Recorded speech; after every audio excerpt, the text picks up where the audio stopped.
I now call to order the Planning Commission meeting of May 25th, 2022. Could you please all rise for the Pledge of Allegiance? And I'll wait for Elizabeth. Okay, there we go. I pledge allegiance to the flag of the United States of America and to the republic for which it stands, one nation, under God, indivisible, with liberty and justice for all. Remain standing, please, while Ricky, Secretary Commissioner Harrow, reads the Statement of Values.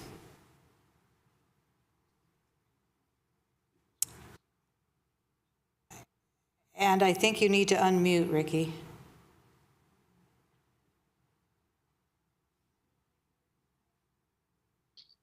I did that. There you are. Okay. Stand by one moment. Let me pull it up on my screen. Okay, thank you. The statement of values are as follows. As we gather, we humbly seek blessings upon this meeting. May we act with strength, courage, and will to perform our obligations and duties to our people with justice to all. Let us seek wisdom so that we may act in the best interest of our people, our neighbors, and our country. All this we ask so we may serve our community with fairness and respect, putting their needs before all. Thank you, Commissioner Harrow. You can be seated. And I will have Elizabeth call the roll.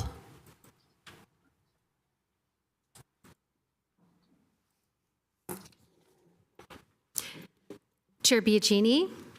Here. Commissioner Chair Kuru. Here. Commissioner Hero. Here. Commissioner Wang. Here. Commissioner Akezi. Here. Commissioner Salane. Here. And Commissioner Bhatnagar. Thank you. Okay, we do have one commissioner who's notified us he couldn't be here tonight. Do I have a motion to excuse Commissioner Bhatnagar this evening? So moved. Second. Okay, I don't think there's going to be any discussion. Elizabeth, can you call the roll?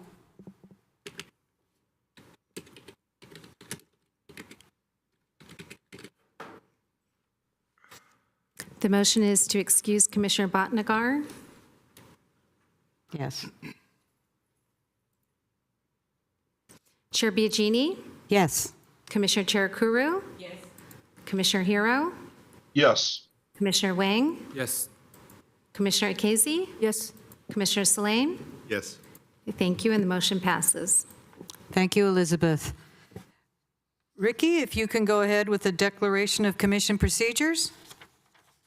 Sure. Public hearings are conducted by the chair in accordance with the following procedures. The chair of the commission directs all activity during the hearings. All comments shall be addressed to the commission. Any item on this agenda may be continued to a subsequent hearing. Applicants will be allotted up to 10 minutes to present and justify proposals. Following staff presentation of the item, other speakers will be given up to 2 minutes. The applicant is allotted up to 5 minutes for rebuttal of comments. No additional comments will be accepted upon the close of public hearing, although the commission reserves the right to direct questions to any speaker on any matter. Special procedures, time limits may be applied to any items as prescribed by the chair. Appeal of commission actions must be filed in writing within 7 calendar days. Thank you, Commissioner Harrow. Copies of the current agenda and staff reports for each of the items on the agenda are available from the Planning Division office on the Friday afternoon preceding the meeting and are also available online. So moving into continuances and exceptions, this is the part of the meeting that allows for applicants, members of the public, or other interested parties to request that an item be 1, continued without hearing, 2, withdrawn, or 3, taken out of order. Are there any requests from applicants, the public, or the commission for a continuance or exception for any of the items on tonight's agenda? No, Chair, we do not have any requests for a continuance or an exception. Okay, thank you, Elizabeth. And then, just as a reminder, the Planning Commission has 7 members. Whenever the full commission is not present, like tonight, applicants have the option to continue their item to another meeting. So let's move on to the consent calendar. I believe we have 3 items on the consent calendar tonight. 4? Looks like 4, Chair. You are correct. We have 4 items on tonight's consent calendar. Would you read the procedure, Commissioner Harrell? The procedure for the consent calendar is as follows. Consent calendar items may be enacted, approved, or adopted by one motion unless requested to be removed by anyone for discussion or explanation. If any member of the Planning Commission, the staff, the applicant, or a member of the public wishes to comment on a consent calendar item or would like the item to be heard on the regular agenda, make this request now. Items listed on the consent calendar with associated file numbers constitute public hearing items. Go ahead and read those items, Commissioner Harrell, on the consent calendar. Absolutely. Item 1A, Planning Commission meeting minutes of March 9th, 22 meeting. Item 1B, Planning Commission meeting minutes of April 13th, 2022 meeting. Item 1C, Planning Commission meetings of May 11th, 2022 special meeting. And item 1D, action on a 2-year extension of a use permit for a 190-room hotel at 2900 Lakeside Drive. Okay, do I have a motion to approve? So moved. I would like to recuse myself from item 1B and 1C. Again, thank you for accommodating my absence in both those meetings due to family circumstances. Thank you. I'll second the motion. Okay, we have a motion and a second with Commissioner Cherakuru excusing herself on 1B and 1C. I'm sorry, I changed my motion. So I make a motion to approve 1B and the D first. B and D? Yeah, because you're recusing She's from. recusing from B and C. Oh, We- duh. We Okay. could, A and D first. Thank you. Okay.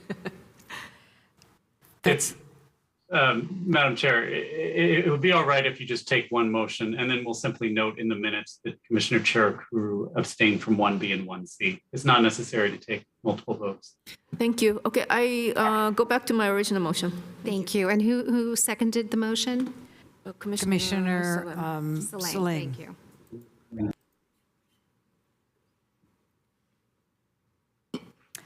So on the vote, Elizabeth? Yes. Okay. Chair Biagini, Yes. Commissioner Cherakuru, Yes. Commissioner Hero, Yes. Commissioner Wang, Yes. Commissioner Ikezi, Yes. Commissioner Salam. Yes. Thank you. The motion passes. Thank you, Elizabeth. Through the chair, just a quick comment. Yes. To note that the 2-year extension, the conditions cited is very reflective of our economy and on the hotels not being able to fully operationalize or financially gain their ability to build. It is a trend, so while we have enabled a 2-year use permit, we'll have to wait and watch. Thank you, Commissioner Cherakuru. So we will now move to public presentations. Elizabeth, are there any members of the public that would like to briefly address the commission on any item that is not on the agenda tonight? We do not have any hands raised, and we do not have any e-comments. I'm sorry, I didn't hear that last part. We do not have any Okay. comments. Thank you, Elizabeth. So then we will go ahead and move into public hearing. We have one item listed as number 2, amend Title 18 zoning to establish an SB 9 implementing ordinance, including development standards for SB 9 residential projects. And this was continued from our May 11th, 2022 meeting. Staff, could you, I'm with due apologies to the public, we're working a hybrid meeting tonight, so hopefully we won't have too many hiccups. Staff, I believe, Leslie, are you going to give us the presentation? Thank you, Madam Chair. John Beatty, our senior planner, will be giving the presentation for you this evening. Thank you.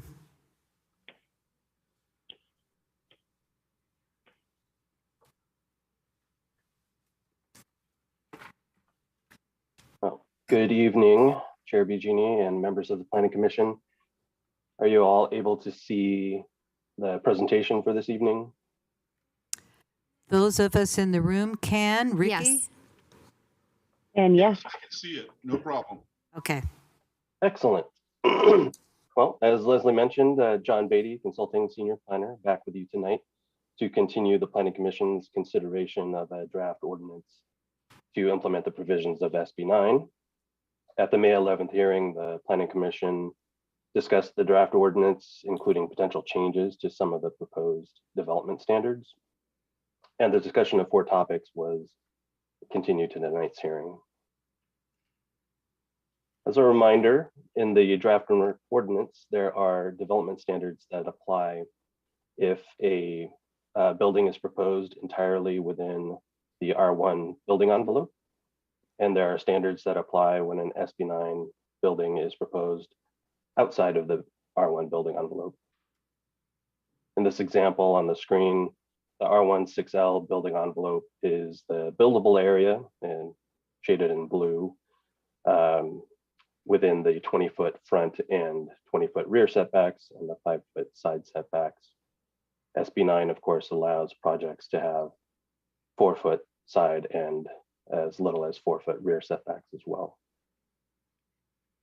In the proposed ordinance, the parking standards apply to all SB 9 projects, regardless of whether they're in or outside of the building envelope. If an SB 9 project is proposed entirely within the R1 envelope, again, the R1 standards apply, and none of the additional SB 9 standards that are in the ordinance would be applied to that project. If an SB 9 project has any portion of a building proposed outside of the R1 envelope, the additional SB 9 development standards apply to the entire building. At the May 11th hearing, the Planning Commission discussed, again, some potential changes to the draft ordinance, focusing on 4 topics that were continued to this meeting. And those are parking design and location requirements, whether to allow covered versus uncovered parking, and whether to allow or not to allow parking in the front yard on a driveway to count toward any required parking. And related to the parking questions, there was some discussion about decreasing the percentage of landscaping required in the front yard to allow a greater percentage of paving for parking. And the other 2 discussion topics were focused on solar access. There was a proposal to include a development standard to protect solar access on neighboring properties in a manner similar to what's required in the State Solar Shade Control Act. And the 4th proposal under discussion was to require a second dwelling unit proposed as part of an SB 9 project to meet an affordability requirement. The next 2 slides are related to the parking question or parking questions. The next 2 hopefully helping to illustrate the city's current R1 parking requirements, which are for 2 covered parking spaces per unit. The first example on this screen, on this slide, show a typical attached garage or carport. Could be a carport within the setbacks that are allowed for the house. Additional parking is allowed in the driveway in the front yard. This second example is a 2-car detached garage or carport located in the rear yard. R1 standards allow a detached garage with a 5-foot rear setback and 3-foot side setback. Additional parking is allowed on the driveway, either in the front setback and or the side setback leading to the garage. So for this first question about parking design, we're focused on the area outside of the front yard as drafted in the proposed ordinance. The requirement is for any required or proposed parking to meet current zoning code design standards, which means that parking has to be covered in either a garage or carport within the allowed setbacks. And so for question 1, for the commission, for an SB9 project, should the city allow required or proposed parking to be uncovered? And the commission seemed to be generally supportive of allowing required or proposed parking to be uncovered to provide applicants with greater design flexibility and to encourage applicants to provide parking on site, especially in locations where SB9 entirely precludes the city from requiring any parking to begin with. Question 2 is, should the city allow uncovered parking in the front yard on a driveway to count toward any required SB9 parking in that area? The commission on this question was fairly split on what the answer to this should be. As drafted, an SB9 unit that is required to provide 1 parking space would have one of those parking spaces located outside of the required front setback and 1 or more additional spaces on a driveway in either the front and or side yard, providing more on-site parking opportunities for the SB9 units. People that advocated for or advocate for allowing parking in the front yard to count toward any required SB9 parking suggested that because the city already allows this type of parking, uncovered parking and driveways in the front yard for R1 properties, and maybe also because SB9 states that jurisdictions can only require 1 parking space per unit, that the proposed ordinance should allow parking on a driveway in the front yard to count towards any required parking. Related to the parking questions, question 3 is, should the proposed minimum 60% front yard landscaping requirement for SB9 projects be reduced to 50%, or there was another proposal to reduce that to 40%? These exhibits are meant to illustrate what the different percentages of landscaping and paving could look like on a typical 60-foot wide R1 lot. At 60% landscaping, that leaves enough room for accommodating a 2-car driveway with a width of 24 feet. With a 50% landscaping and paving requirement, that leaves enough room for a 3-car wide driveway with a width of 30 feet. 40% landscaping, leaving 60% for paving, still only allows a 3-car wide driveway, but increases the paved width to 36 feet. And then question 4 is, or was about adding language to the ordinance to preserve solar access for houses that are adjacent to a proposed SB9 project. Assistant City Attorney Abe suggested that the commission could recommend language similar to what's in the State Solar Shade Control Act. And on the slide is a summary of that requirement, a prohibition of casting a shadow over more than 10% of a solar collector on a neighboring property at any one time between the hours of 10 a.m. and 2 p.m. This exhibit on the screen shows a shadow cast on December 21st, the day of the year, where the the sun angle is at its lowest at 10 a.m. From a 16-foot tall pole located between two R1 6L properties with typical 20-foot rear yards in Santa Clara. This is an actual street, actual development here. You can see the shadow cast. This type of exhibit only shows the simplified diagram where the shadow is cast on the ground. It's not reflective of how the shadow might shade existing solar panels on a roof that's elevated above the ground. And so this exhibit shows a cross section of a rear yard to rear yard scenario, the top illustration, and a side yard to side yard scenario, the bottom illustration, with resulting shadows cast by different height objects located 4 feet from the property line, and how that shadow might impact solar collectors on a one-story roof.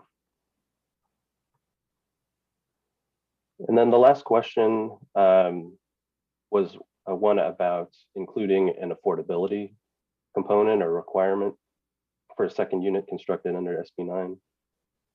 Assistant City Attorney Abe suggested the Planning Commission could make a separate motion on an affordability recommendation to City Council, but the City Attorney's Office would need to do some additional research regarding the feasibility of including such a requirement, and we would do that prior to the July 5th City Council meeting. Again, staff is recommending that the Planning Commission recommend the City Council adopt an ordinance amending Title 18 zoning to include Chapter 18.13 two-unit dwelling residential development and urban lot splits to implement the provisions of SB 9. As far as next steps, the City Council hearing for this ordinance is scheduled for July 5th. If the council adopts an SB 9 implementing ordinance, that language will ultimately be integrated into the zoning code update, which is in public review draft currently.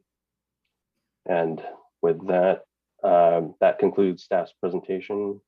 Chair Biagini, would you like me to go back to the first question to kick us off? That would not be a bad idea. I have a couple of questions, and I have another commissioner with a couple of questions. While you have that first question up, let's see if my question or Priya's question have some play on it. We had a pretty robust discussion last time. So I just want to remind the commissioners that we'll go through the first round. Everybody gets a chance to speak, 3 questions each, and then we'll go through the second round and before we come to any conclusion. So let me ask a couple of clarifying questions. If I understand this correctly, and John and Xander, you can both chime in, is it necessary to make a motion to add language to prevent construction of new or renovated residences that block more than 10% of solar collectors between 10 and 2? Or am I hearing that that's already resolved? That's not question 1, by the way. I think that might have been question 4. Do we still, Xander, do I still need that motion? Right. The short answer is nothing is resolved. Last time you made a motion to include the solar language in your approval of the ordinance, your recommendation of approval to the council. However, that main motion never passed. It was never taken up for a vote. I would suggest you start from scratch tonight. But the draft ordinance that is in front of you does not have the solar language in it yet.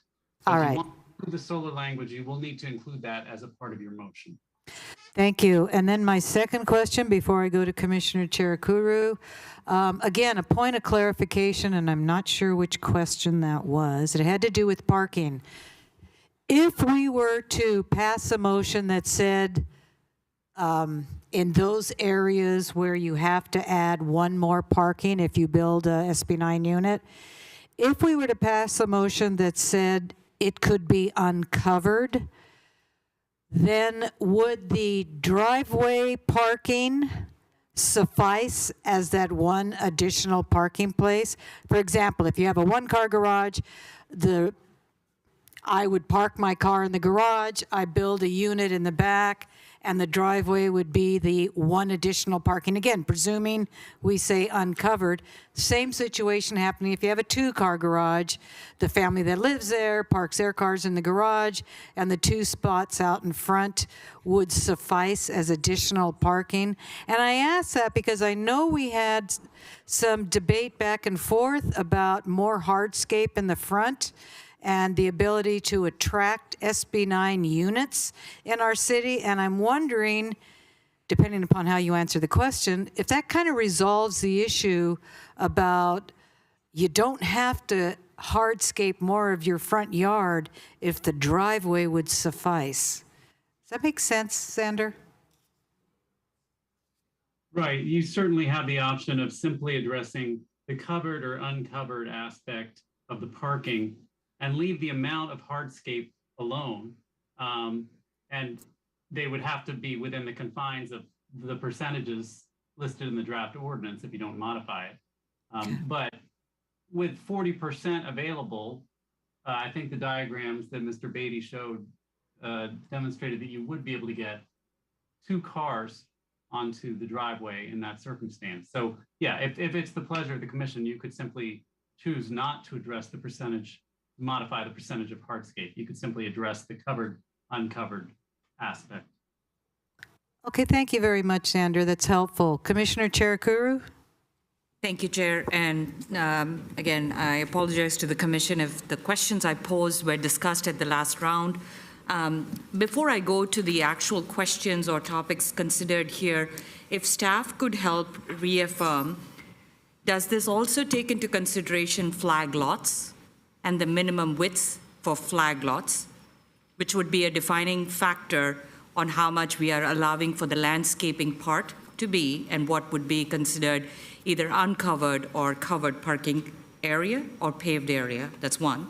I'm so sorry, I have a series of actual ordinance-specific questions. Is there a height limitation, and how does it address second story, more so from a privacy standpoint? Anything related to balconies and or setback requirements? I know we have a 4-foot minimum or allowed SB9 setback, but we do, I think, the city has the ability to define the height and the second story, more specifically decks and or large patios at a higher level for privacy. And then on the affordability, I don't want to go there, but I do want to clarify what the city has looked at from other cities or have learned the discussions leading them to. And I pose the questions because I know Mountain View has just adopted, so has Sunnyvale, Saratoga, and our neighboring cities. I do want to clarify that we are at a very, very critical juncture in setting the future, probably next 50 or 100 years of our city's urban fabric. And the decision that we make today should not be penny wise, pound foolish in enabling urban, safe streets for our children, grandchildren, and the future. As the goal for SB9 is to allow for more housing, yes, absolutely. Second, everything the state has looked up and cities have failed to address on their own, and so we are getting this. But I also want to advise the commission that if we are looking to say, yes, you can build to the maximum possible, it feels like we are trying to give a meal and then think we solved world hunger. Real estate, like money and food, is insatiable. We're always going to need more housing. We're always going to need more.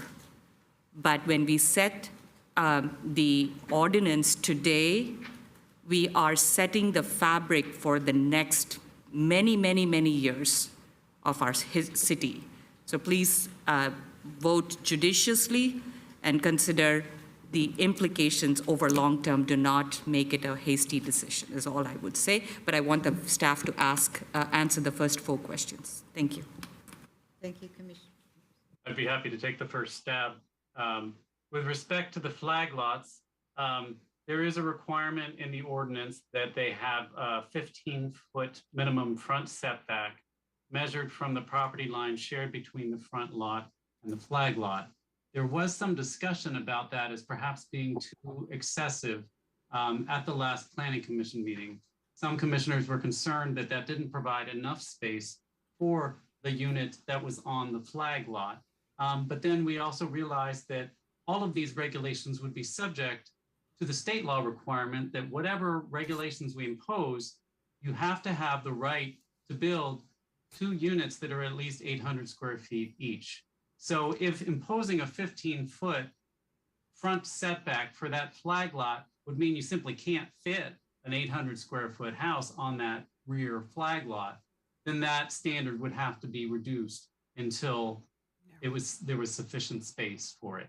So for the moment, the ordinance does have that 15-foot front setback for the flag lot, and then the front lot still has the 20-foot set by the R1 zones. And so would the other questions that we are considering apply to the flag lot, aka the landscaping, the uncovered parking, and the solar access?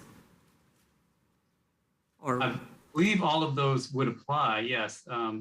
Maybe the planners can correct me, but I think we made them all uniformly applicable. Is that your understanding, John? Yes.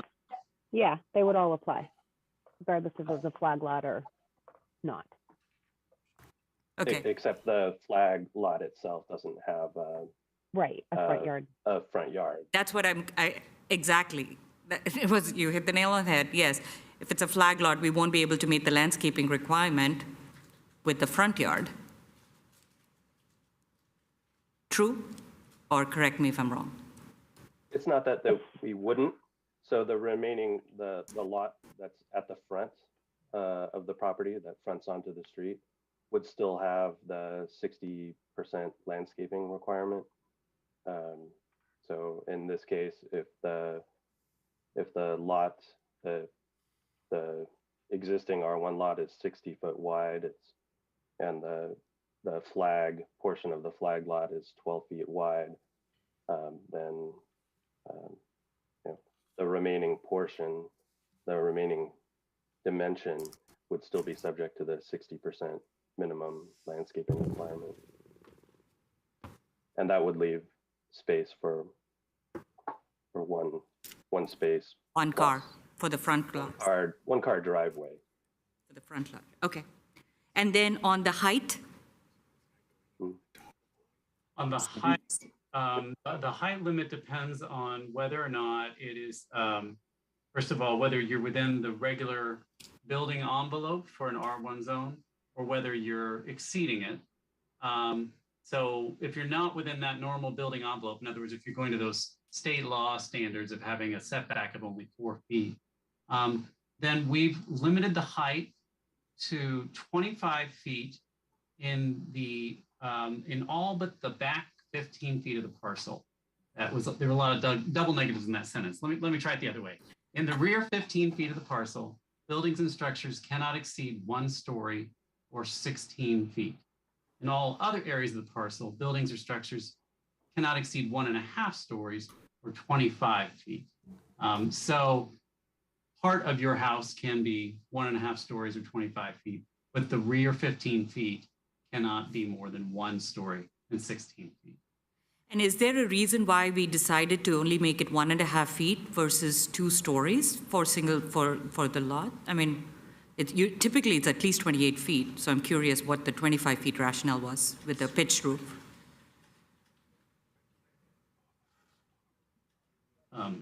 That's, I think, the policy question. Maybe the planners could help me with that one.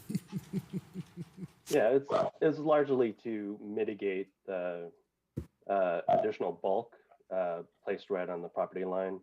So if you had a side-to-side setback situation where you had a 1.5 story that half story is largely under a roof structure as opposed to having a full height wall at the edge. So it's just a way to minimize the potential impact of an addition at a close side property line situation.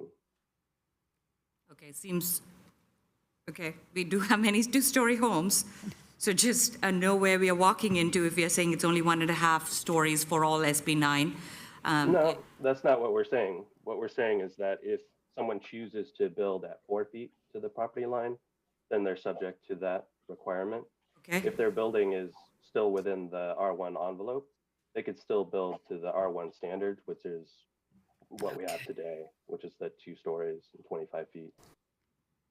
and I'm going to always go back, and what does it do for flag lots on the side that has the flag lot entry? Let me see if I can get back to flag exhibit without There you go. looking out again. And so, apologies, what was your question again? What does it do for the side setback requirement or the buildable lot for a flag lot? What does it do for the side setback for a flag lot? So for SB9, someone could build with as small as a 4-foot side setback on Yeah, either of the sides of the flag and a 4-foot rear setback for the flag lot, as well as a 4-foot interior rear setback for the front lot. so from the picture that you have up there, they would still need to meet 4 feet from that driveway? Feet from the side property line and 4 feet from the rear So it would be for 4 feet? SB9. Yeah, no, I'm looking at the front lot. I'm sorry. Thank The you. front lot, Yeah. right, 4 feet interior setback. If this is a flat, an actual lot as opposed to an easement, yes, 4 feet Yeah, to this newly created interior lot line and 4 feet to the rear. so it'll be, so if you're hovering, it's 4 feet from that driveway line? 4 feet from this line, correct. And if it's 4 feet from the driveway line, it'll still have to be 25 feet in height? They would be limited by the additional requirements that are in the proposed SB9 ordinance. So yes, Why? that's how it's written. If you want to propose a change, I'm sure we could. Yeah, I'm trying to rationalize on the reasoning. I mean, just because it's not a right answer, there has to be reasonable, because technically you have about 12 feet with 15 feet minimum lot deep, and then you have an additional 4. So asking them to meet the same 1.5 foot seems just cause. 1.5 story requirement. Yeah, I can see your point. Yeah, there's already 20 feet between the next property, but, so reconsider that. 16 feet. Yeah. Sorry, second story deck. Can I just add on one thing? Because I wasn't able to speak when I think Commissioner Chair Kuru was asking about the 1.5 stories, like what's the deal with the 1.5 stories? And John Beatty, correct me if I'm wrong. I think we did try to have the SB9 units mirror what is being proposed with ADUs. And I do know the story as to the 1.5 stories with ADUs that are proposed with the new zoning code. And that really came from a lot of feedback, specifically in the old Quad neighborhood, where they felt that the particular architectural style would allow for some additional height, but not too much massing. They were concerned about going to 2 stories. They were very vocal about that, that they liked the 1.5 stories, but not 2 stories. So really, we felt like it was going to be accommodating. We were dealing with the variances and such that were coming, but at the same time, maybe not allowing that level of massing for an ADU to go to 2 stories yet. It seems like we are trying to arbitrarily reduce across the city, if SB 9 becomes more prevalent, of course, to a very limited, because Old Quad is very unique, and I'm even surprised that they are looking, because most of the homes there are very steep roofs. So the height will automatically, for existing homes, be above 25 feet. And while I understand the few people who came and gave their feedback, I appreciate that. I just don't want it to be like a blanket coverall for all lots. We have anywhere from 4,000 square foot lot to 11,000 square foot lots in the city. It just seems very limiting. So I would make a different recommendation. But on the second story deck, do we have any ordinance guidance on that? See, are you referring to the balconies? The balconies, yes. So the ordinance itself limits the depth of them. So it's going to be, I'm not sure it's small enough to be considered a Juliet. The planners can correct me, but I believe there's a 4-foot depth maximum. If I can find that section of the ordinance. Yeah, it is 4 feet. That's correct. Okay. Yeah, Maximum balconies. depth of 4 feet. And that standard mirrors what the city has in its current single family and duplex residential design guidelines. Okay, I appreciate that, and I think, yes, I would definitely approve of that as well. And then, yes, now we could go to the 4 questions. So thank you, Chair, for engaging with my questions. I'm I ready thought you to. had one more about what are other cities. Oh, yes. Thank you, Chair. Do we have a read on what the other surrounding cities, because I have seen, and Rena knows more, I think, on the City of San Jose's lawn ordinance, as well as the Mountain View's recently adopted ordinance. But do we have a general benchmark as to how our city ranks or is looking at its standards? Rena, do you want me Yeah, to I take mean, a shot at that? Yeah, please take a shot at that. I can explain it in incredibly general terms. And But I John, think I why would do don't you this. take a shot first? Yeah, so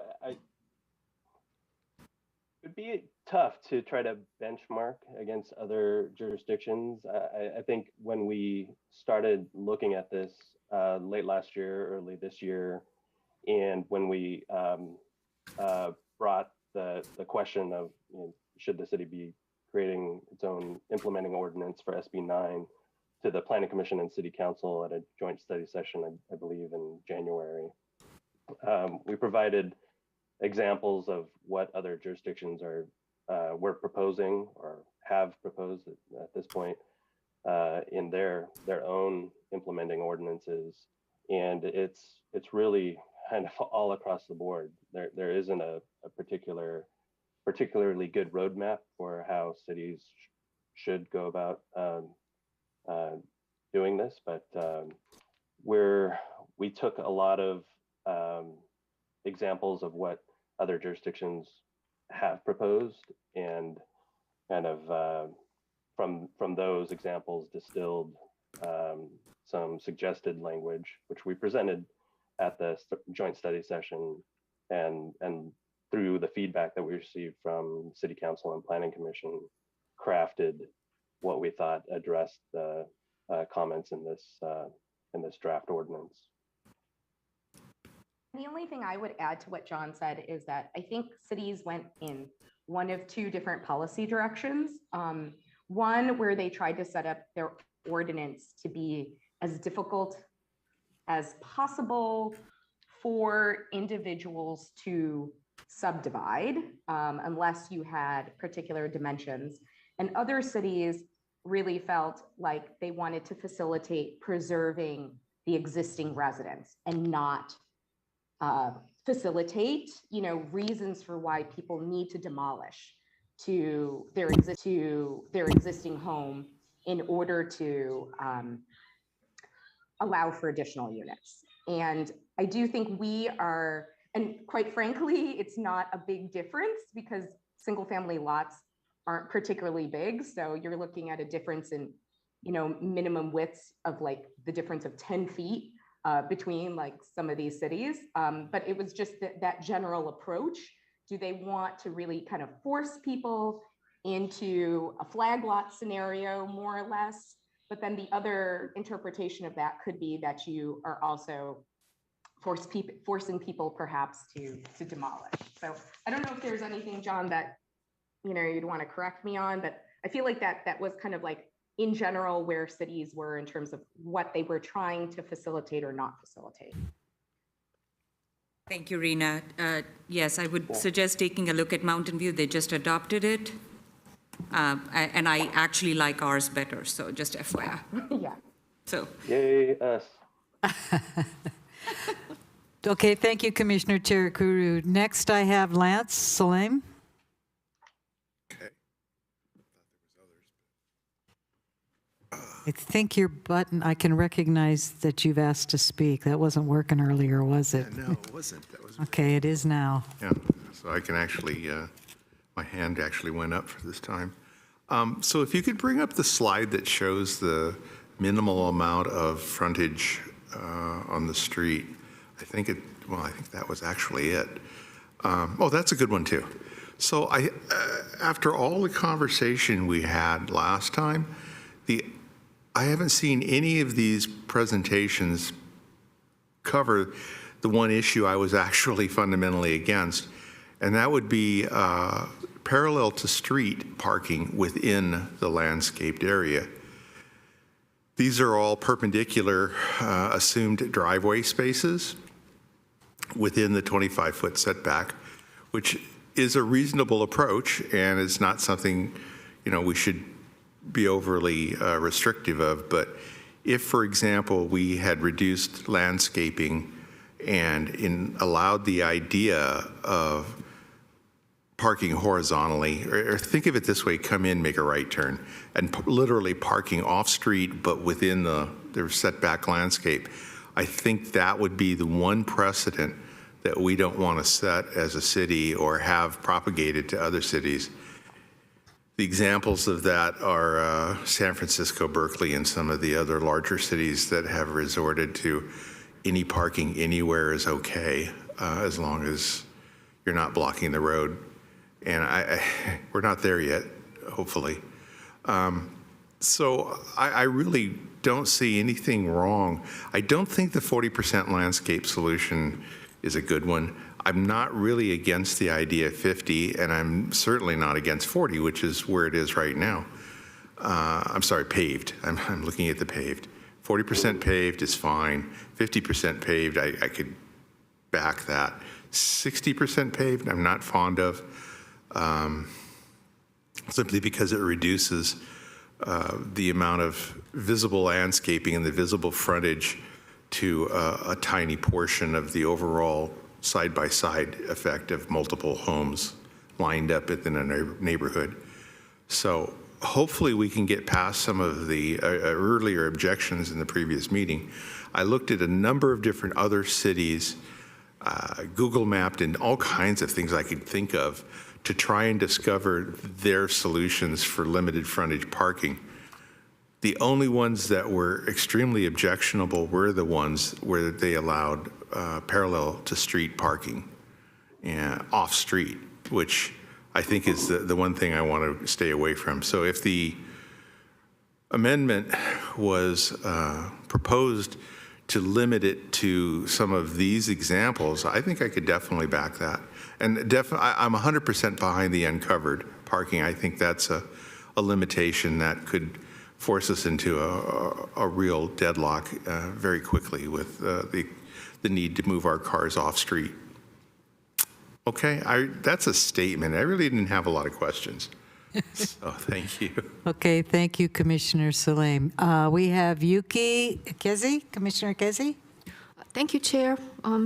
Commissioner Salem, I really appreciate your comment, your recent comment, because it's something that I've been feeling very, very strongly about. So I'd like to go through the questions and offer my opinions. I agree with Commissioner Salem. I think it's a good idea to allow uncovered parking. That was question number one.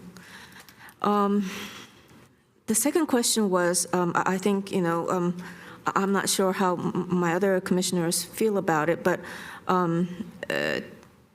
the second question is whether to count the parking space on the front,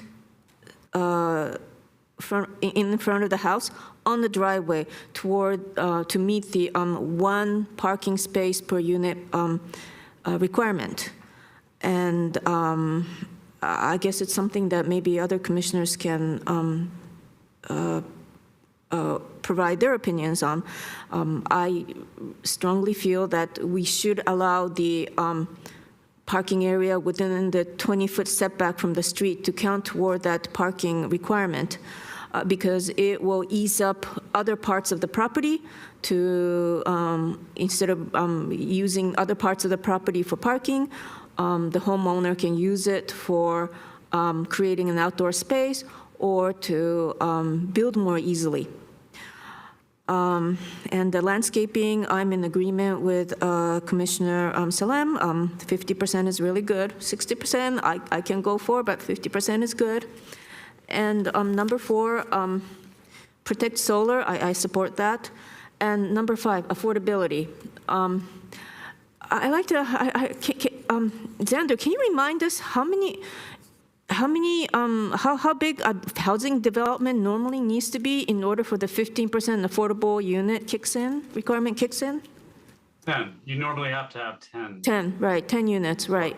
And so, for example, if you were building only 3 units or 4 units on your property, and if you have to make some of that housing affordable, it's going to be much more difficult to offset the cost of construction.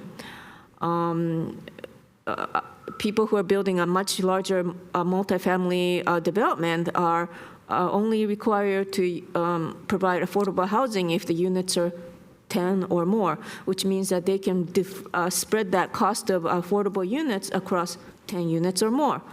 I think, requiring the affordable housing on a much smaller single-family development puts undue burden on the homeowner. And we all know that a lot of cities are putting this requirement to discourage building. And so I like to reinstate my support for encouraging housing. I really think that we should not discourage more housing to be built. And I'm speaking this from my own experience, just in this commission. I know that during my 10 years of tenure on this commission, one commissioner lost his family because his children had to move away because they just couldn't afford to stay. It split up his family. We used to have much younger commissioners. They moved away because they could not afford to stay here. They're still, fighting every day to stay in our community. So if we fail to have more housing, it's going to destroy our families, it's going to destroy our communities.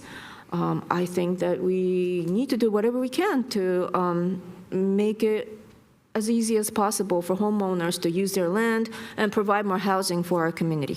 Thank you. Thank you, Commissioner Ikezi. Moving to Commissioner Huang. Oh, thank you, Chair. Can you pull up the slide number 10, page 10? Yeah, actually, I strongly support Commissioner Ikezi. I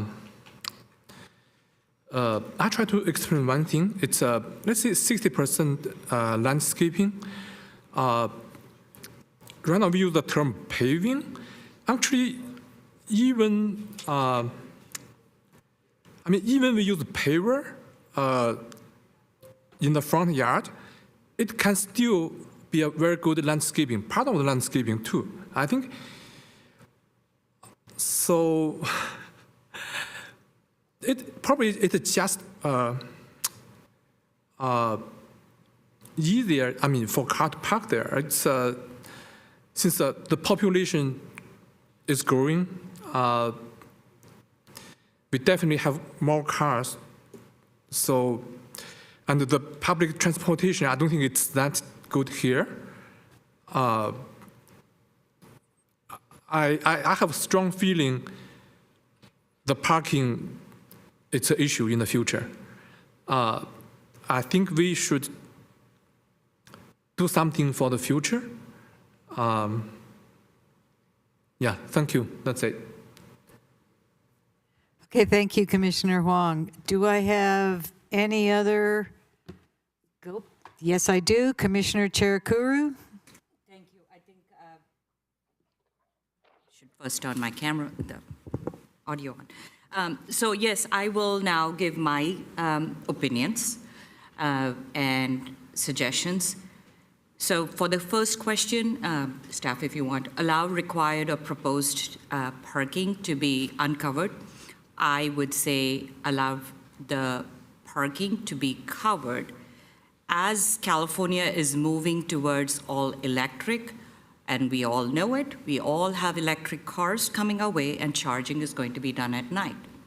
And you're going to see these stacked, one behind the other. We are not yet a state or a city that is going to give away on our cars.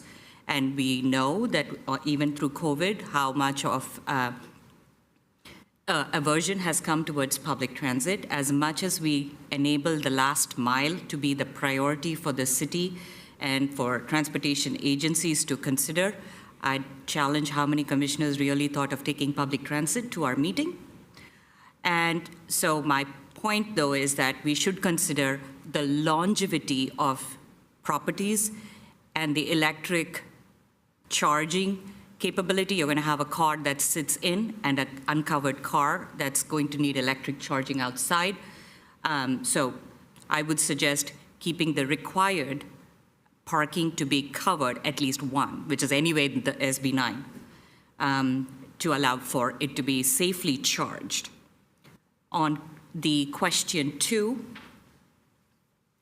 allow uncovered parking in front yard. Well, SB 9 allows it, and it can count, but again, I'm going to emphasize that with the amount of cars, more so from the densification that will happen within each lot, people are still going to have 2 to 3 cars. I, in my own neighborhood, know that.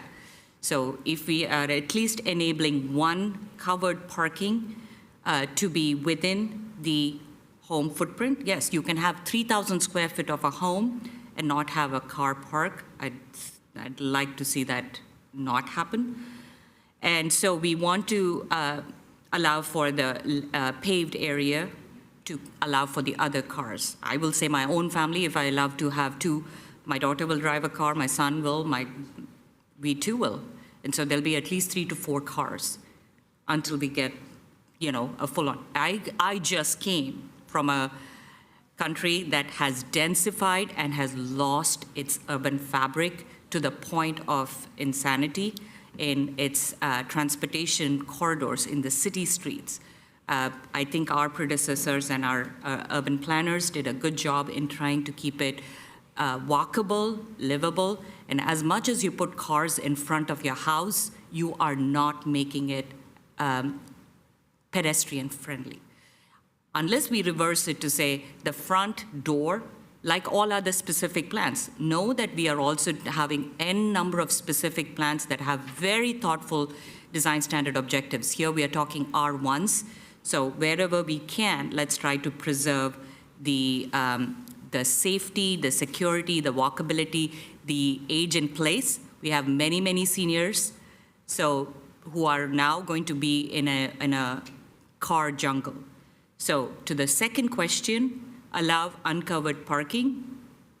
We are going to have to, but I would highly, again, go reflect back to question 1 to allow one at least to be covered.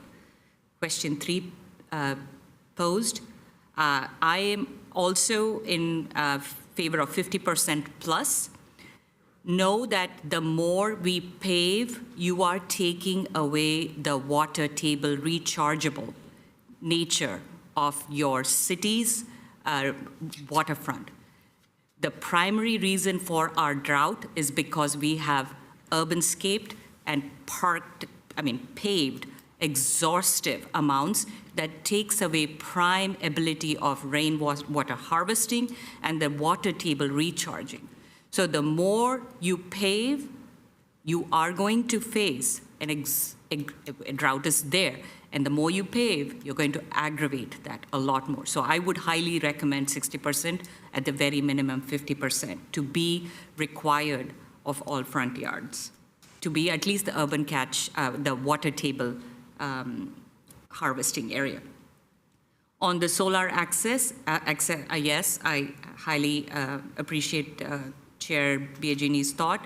I think it's a good effort and a progressive condition to add to allow for solar access. On the affordability requirement, I know there are going to be many, many, many legal challenges on this. So my suggestion is to allow legal to look at wherever the requirement is for 10 units plus to have the affordability. And as it plays out, please define affordability again in the Bay Area to me, because it does not mean anything anymore, because all of the units are just doubling in costs. So how much ever you divide, it's always going to go up. The other last factor I want to add to our city, please note, we are gentrifying. We are pushing away people who are not able to, and we are becoming more of just a rental community. To Commissioner Akezi's point, yes, housing affordability is a crisis, and there's no other way around it. But we are also, the more rental units become, the less ownership you have in your city. I have my own tenants, there's 4 or 5 individuals who just use it and go, but there's no ownership. There's no neighborhood anymore in those little. So as much as we try to keep our streets walkable, safe for our children, that much more we are going to engage, we are going to make it viable for people to afford to live here. So affordability is a double-edged sword, so I'll rest my comments with those. Thank you, Chair. Thank you, Commissioner Terakuru. Before I move on, I just wanted to check. We haven't heard from Ricky yet. Does he have his hand up? I do not, Chair. Okay, thank you.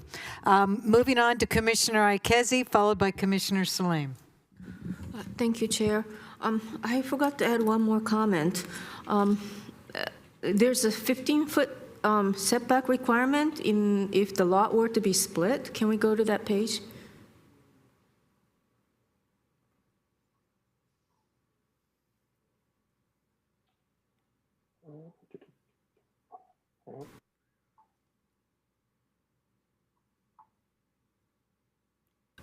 Nothing showing. Okay. 1 second. Oh, thank you. Oh, yes. Okay, so on the right-hand side of this drawing is the rear flag lot. There's a 15-foot setback, and then I guess in this typical case, the buildable area is 1,092 square feet. And Xander mentioned that in spite of this requirement, if there's not enough space in the if there's not enough buildable area on the right-hand lot, it has to be at least 800, then this 15-foot setback will no longer be required. The city cannot require this much setback if the owner cannot build at least 800 square feet. So I like to see that verbiage incorporated into the ordinance so that there won't be any argument about this when the homeowner actually comes in for a permit. And furthermore, I think you're supposed to be allowed to build two units, right? 800, which is 1,600 square feet. Am I correct in understanding that? Yeah. It's 1,600. So, Yes.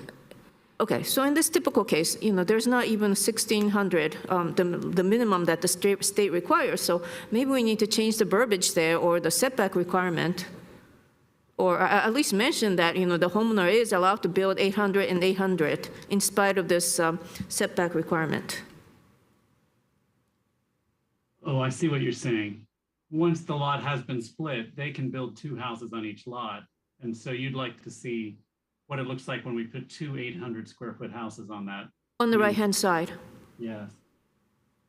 And, Well, and We'll tell you, Commissioner, that we do have the modification language in the ordinance. It's buried on page 6 of 11, I think. It's a section called modification or waiver of standards. And it does track the state law language. It says that if the applicant can demonstrate that strict application of the development standards would preclude the construction of 2 units where each unit is at least 800 square feet in floor area, that the applicant can apply for a modification. And then we reduce whatever standards are necessary to get to 800 square feet units. Okay, that's great. Thank you very much. Okay, so that addresses my question. I wanted to add a little bit more about, I wanted to ask Commissioner Chirukuru, I'm not sure if I'm allowed to address you directly, but your requirement for covered parking, what we're discussing is whether to allow homeowners to, whether to require covered parking. Or is uncovered parking going to count? And so what you're saying is that one of the parking should be covered? Required, covered. Should be required. Okay, I'd like to point out that that means that you will have to dedicate a part of the property outside of the 20-foot setback to parking, to a garage. Yes. Because you cannot allow any structure within the 20-foot setback. Yes. In spite of that, you do think it's necessary to have? Absolutely. Where would people who are trying to electric park then have a car charger outside and then you're going to charge all night? Yes, I believe that it should have at least one covered park. We had it for even mostly within, I think also it is required, but correct me, staff, is it within the transit that you're not required, like half-a-mile radius? I believe that's correct. And then, so this, we're asking only after the half mile? Outside of half mile. Yeah. But I've seen homeowners use, charger outside of the garage space on their driveway. You don't think that's adequate? I don't, only because the homeowner is living with that the mindset when you sell the property or a future, you're expecting that same amount of adjustment to happen. And I feel that we are just making it a limitation on future homeowners who want to have a covered car parking. Because the previous homeowner decided not to, because it was not required. Now you're having not just one, at least inside, you have almost 3 cars outside, two if this is the diagram we're looking at, and you're going to have 2 cars on every lot that is outside. You're basically having a car farm in street frontage, and it goes against every good urban design principle. Okay, I see what you're saying, because that was my next point. Without allowing parking in their front yard, those cars are going to go onto the street. And we already have many neighborhoods where there are so many cars. We have this was something issue that was raised at the last commission meeting. I personally know many people who work in manual labor. They need to use their tools. A lot of times it's difficult for them to lock their tools and their truck with valuable properties in the garage, because you're on the same side. You're speaking the same thing. There aren't enough garages to go around. I perfectly agree, and I'm not saying that it should be off-street. And if we don't allow more parking or parking to count in the front yard, those people will be forced to park on the street, probably not near where they live. They'll probably have to park their, many people I know have to park their trucks blocks away. And a lot of times their properties get stolen and their livelihood get threatened. I think, Commissioner Ikezi, if I might, I'm not saying that it should be, I'm not saying not to allow off-street parking in the front paved space. I am just saying for question 1, to allow the required one spot to be covered. So that's question 1. I'm sorry. The question is, are you allowed to have covered parking, or are you required to have covered parking? You are required to have at least one to be covered. That's what you're suggesting. Exactly. Okay, I understand. Because we are thinking of the immediacy of whatever the homeowner is, but I'm talking about the longevity. What if the next homeowner? Now we have, because of this ordinance, we have just released the ability of a future homeowner to not have a covered parking.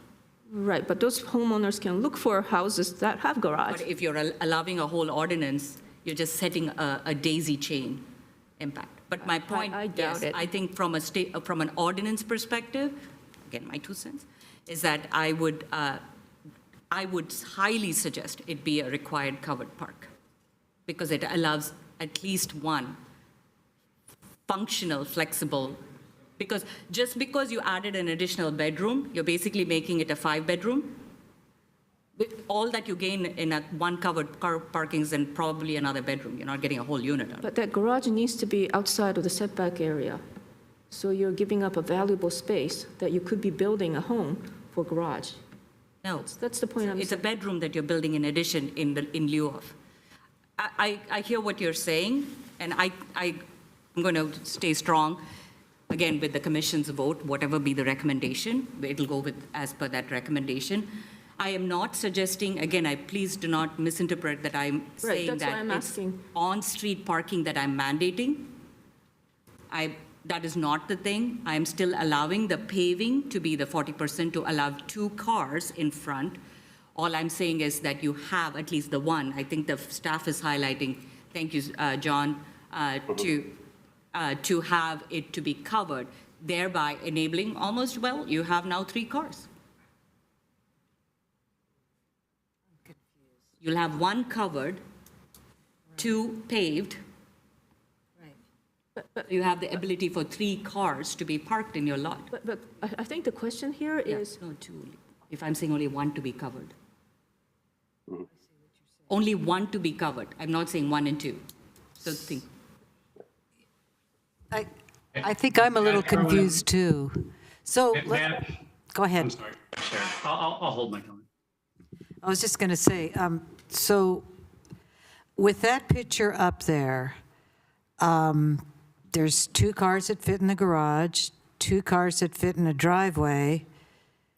If they build another unit, wouldn't that still, let's say we said uncovered, wouldn't that still fit? I'm not sure I understand, because you could have, in other words, the homeowner has to share the garage. I don't know how else to put it. So would that diagram work with what you're saying, or am I missing something? I might be missing something, I'm not sure. Xander, do you want to take a shot? It could work. This is John again. Yeah. So to Chair Eugenie's question, if this was an existing single-family house with an existing 2-car garage, and then this was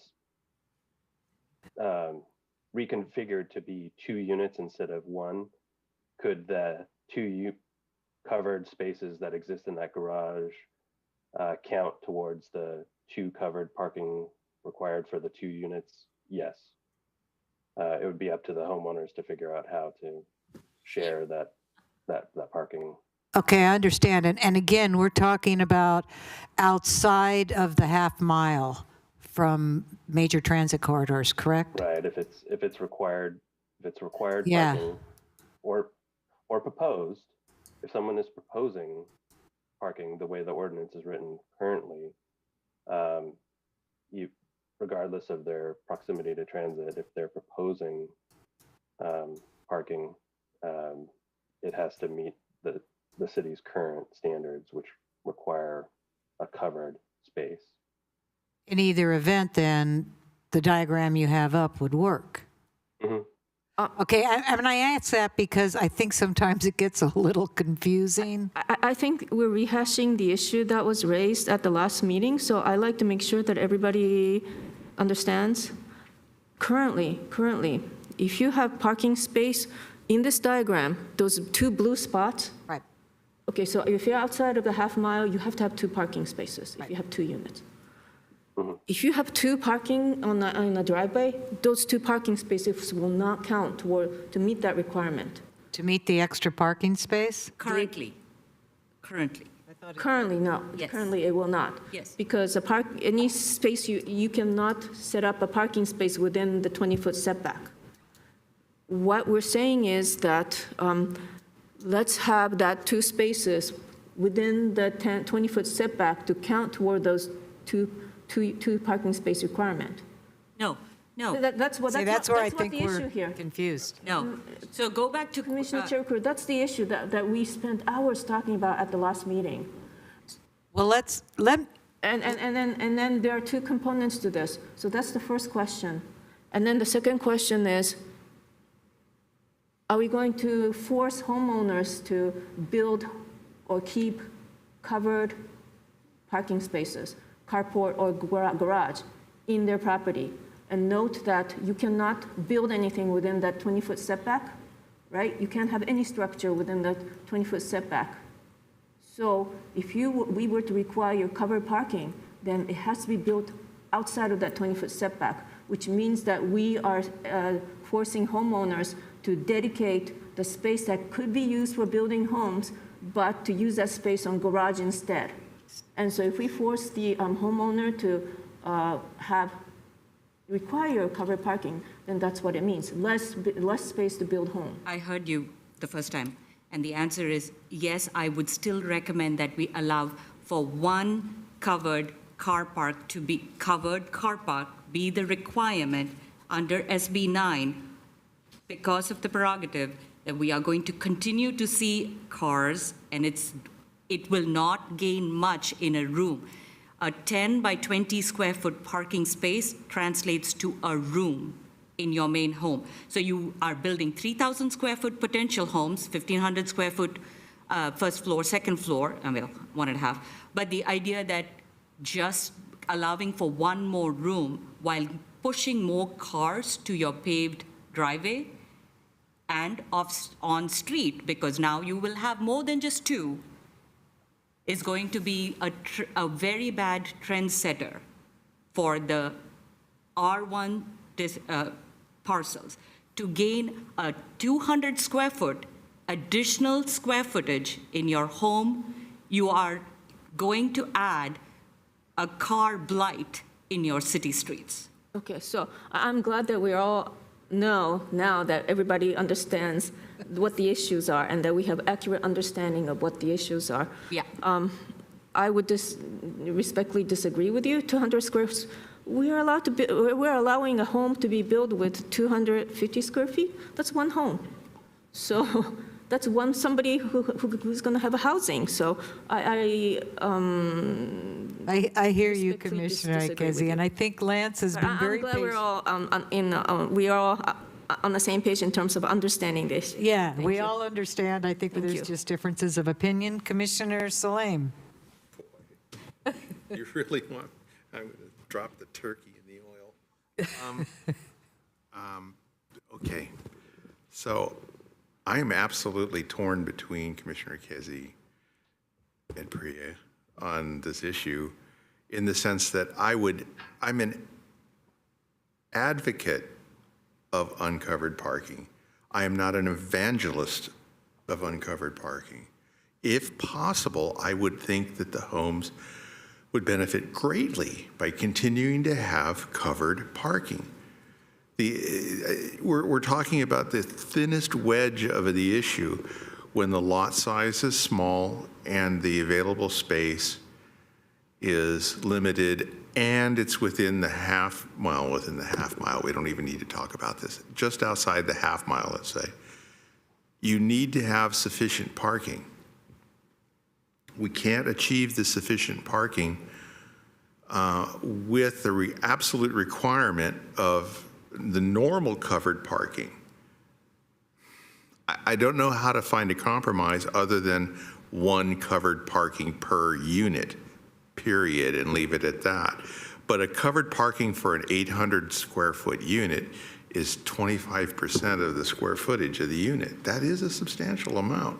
You can't, you talk about it being 10 by 20.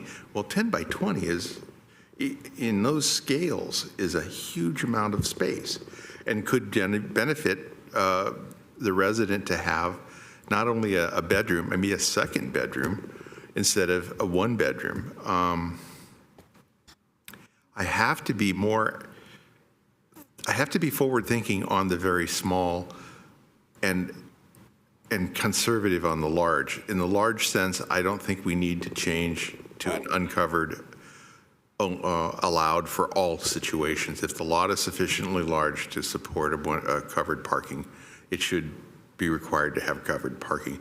If the lot is small and you need to divide it, then it needs to adapt to the fact that covered parking is not an option.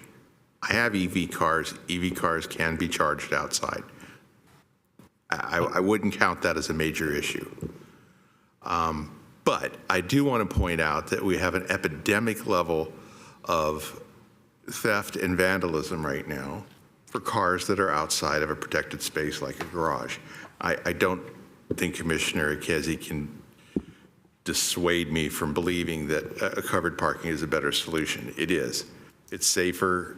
It's more appropriate for preventing some of these walking thefts where people literally, in fact, my own Tesla 3 had a window broken out just so that they could get into it and find nothing. So $100 to me, thanks for nothing. But it was only because that car required to be outside. I couldn't park it in the garage. So you've created a situation where I can't advocate one or the other equally. Commissioner Casey is absolutely right. We need more parking that is not required to be covered, and Commissioner Chirkuru is absolutely right. We should have covered parking. Thank you.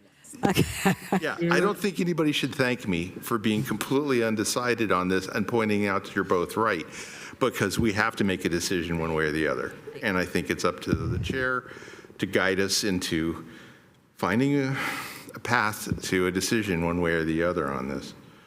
So, thank you. Pardon me, Chair, may I interject one little piece of legal information? Yes, you may. Absolutely.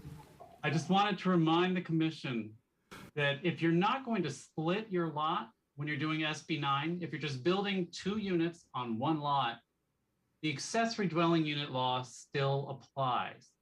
And one of the things the accessory dwelling unit law says is you can take an existing garage and convert it to an accessory dwelling unit.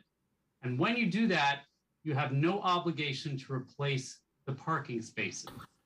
So if the commission were to accept Commissioner Chirakuru's suggestion and always require at least one space for that electric charging, just bear in mind that there is the option for someone to convert that to a dwelling unit later on. As long as the lot hasn't been split. So maybe that just complicates things further, but I just wanted to offer that because maybe you get both options if you go with Commissioner Chirakuru's, because they can still convert it later. Why, thank you. That wasn't stump the attorney. That was let the attorney stump the commissioners. So, okay, let me tell you how I feel. I too, Lance, am torn between Commissioner Ikezi and Commissioner Chirkuru.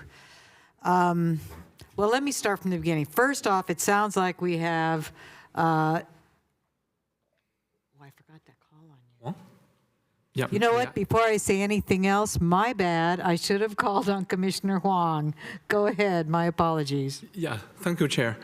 I think SB 9 or whatever, SB 10, 11, whatever, the whole purpose is to provide more housing, right? Otherwise, why should we discuss about this? If a garage against provide more parking, more housing, we get rid of it. So it is just that simple. Regarding EV charging in the company parking lot, outdoor, EV charging everywhere. So that's not an issue. Of course, safety, theft. Yeah, I mean, maybe you can add a gate in your front yard, right? So my whole purpose is don't give the homeowner so much limitation to limit the capability to do good things. yeah, if you want to have a house with parking, indoor parking, yeah, you buy a house with indoor parking. So in case all the homeowner build the house without any covered parking, that's people want. We need to support it. It's just that simple. Thank you. Thank you, Commissioner Huang, and my apologies. So I think we have unanimity on the solar issue, it seems. There's differences of opinion on the affordability issue and on the covered, uncovered parking. Ay, ay, ay. And on height, I believe was the other issue, Chair. How to limit the height, I believe was the other issue that hasn't been resolved. Thank you again, Lance. No, that was him. Xander, I mean, sorry. See, this is, trying to keep all this straight is interesting. Let me say this. I am not a big fan, although depending upon several other issues that are being brought up now, I am not a big fan of increasing the hardscape beyond what it is today. And the reason I say that is I am a big fan of green space. But again, it kind of hinges on some of this debate about covered and uncovered parking. It seems to me that if you can count a garage, I'm going to use the example of a two-car garage, and then you have obviously a two-car driveway. I'm sure most people do if they have a two-car garage, and you built an SB9 unit, that the two-car garage suffices one covered, which I understand. And the homeowner gets number one, the renter gets number two, and you have two more in the driveway. That seems to me to be enough to say I'm not a big fan of increasing to 50-50. I'm not going to say I'm completely opposed to it, but I like having green space, and I don't want us to turn into or veer towards kind of a bit of a concrete jungle. But it kind of hinges on this whole issue of covered and uncovered. And I understand the safety issue. I understand that, well, it would be nicer if you had the electrical outlet inside the garage, I suppose. But then there's a part of me that says, I'm not sure you couldn't put the electrical unit on the outside, much the same as you see when you go into public parking spaces now. You're not parking at an electrical site that's covered. But I kind of like what you were saying, Lance. There's this issue about how big is the lot. I mean, for a smaller lot, I lean towards let it be uncovered because of the concern about what we really need is housing here. And the other part that concerns me is as we move down the road, will we end up with more people using public transport as public transportation becomes bigger? And if that's the case, maybe we won't have 5-car families or 3-car families or that sort of thing. So if it's a smaller lot, I like the uncovered.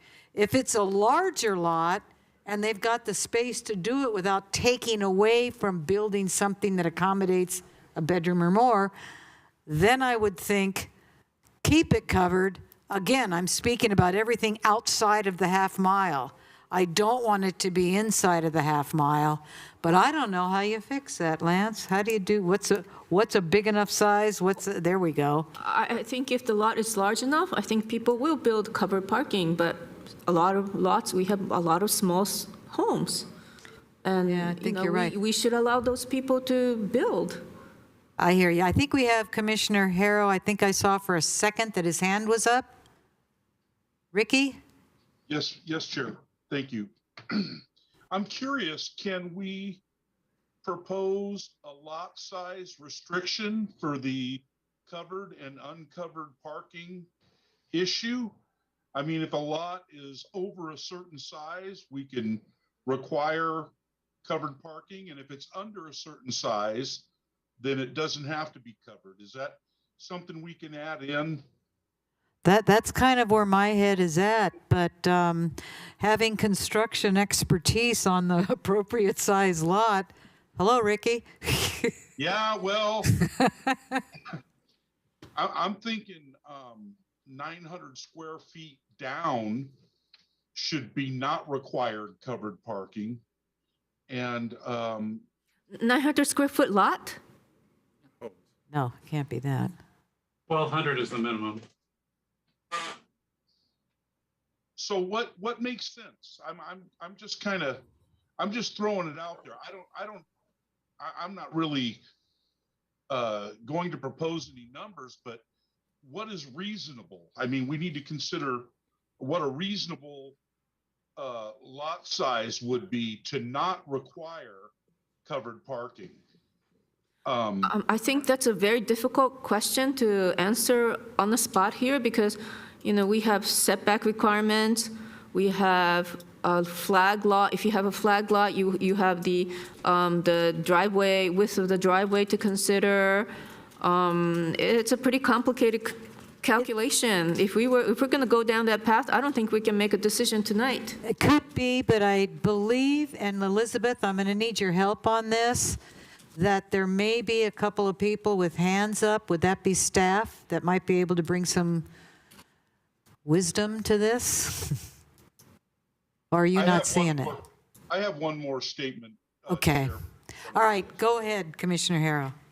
So my other point that I'd like to make on the covered garage issue, there are many multifamily apartment units that have shared garages that seems to work out fine. I'm thinking of a lot of the apartments in Campbell where the units are overhead, the garage underneath, and they're wide open with separate garage doors. And each tenant has their separate space, although it's one large garage. So anyway, that does work in that scenario. I just wanted to throw that out there. I like to point out that will, you're going to start to hit the limit in height requirements. There's a combination of setback and height requirements. If you were to build on top of the garage, build a home. That's not what I'm suggesting. That's not what I'm suggesting. I'm just simply pointing out the fact that shared garage space is commonplace in a lot of residential applications. I understand. But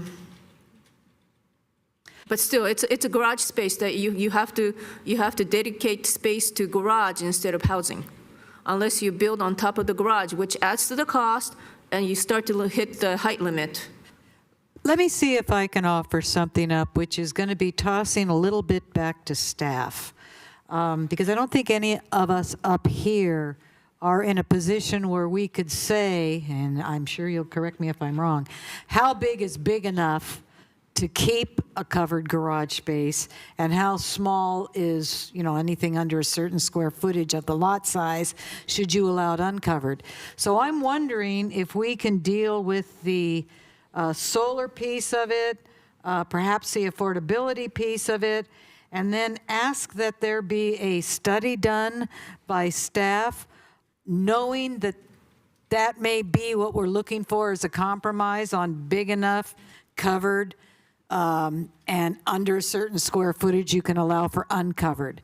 Would that be something that would work? I mean, I know I'm throwing it back on staff, but I'm looking for people with more expertise than what we have up here, and I'm thinking that might be a way that we can reach resolution on that piece of it.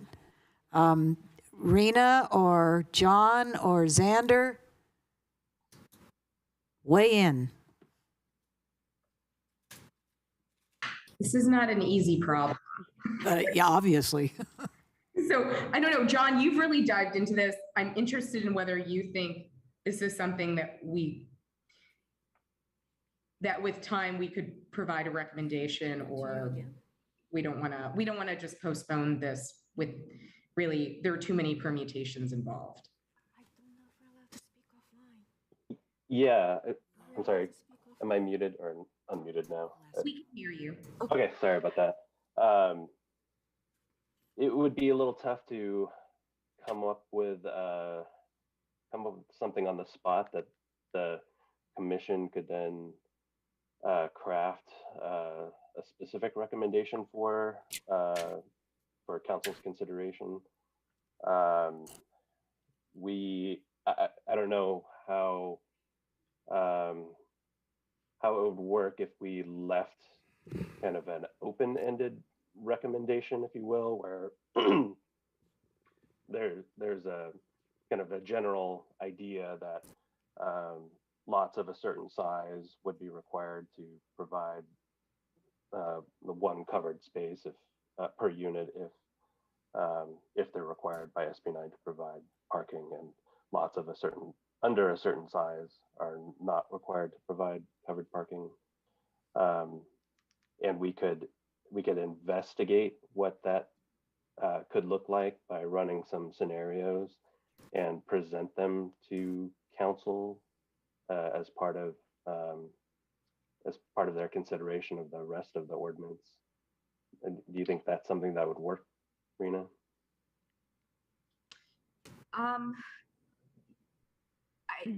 It's more, I guess the Planning Commission in taking its action would have a lot of, I guess, trust that we're coming up with the scenario. Right. And I know it's just I know how hard it's been to run the scenarios, and then again anticipate the other kind of spiraling permutations that kind of come off scenarios. So that is an option, of course. I mean, I think Xander would have to help the commission with crafting the recommendation that essentially defers to staff based on its research. I feel, I feel like it's a little unfortunate. I'm not trying to rush anyone on this, but I also don't feel like 100% certain that if we defer this item, we're going to get a consensus on this particular issue either. So I'm just being a little pragmatic, I guess. I don't know, Xander, if you have thoughts on if the commission wanted to craft a recommendation that did sort of defer to staff in creating boundaries around the size threshold for when covered parking would be necessary, but yet not identify that, if that would be something that if the commission was interested, they could do that in the recommendation. The more vague we are, the more uncomfortable I get. The Planning Commission is supposed to review any revisions to the zoning ordinance before it goes to council. Now, the council can change what the Planning Commission recommended. So if you were to say 6,000 square foot lots and below, no covered, 6,000 and above, covered, they could say, no, that's the wrong number. We're going to use 8,000 or 10,000 or 2,000, whatever. But it's a lot more defensible to go in with, here's our recommendation, and let them change it than just say, we're not sure.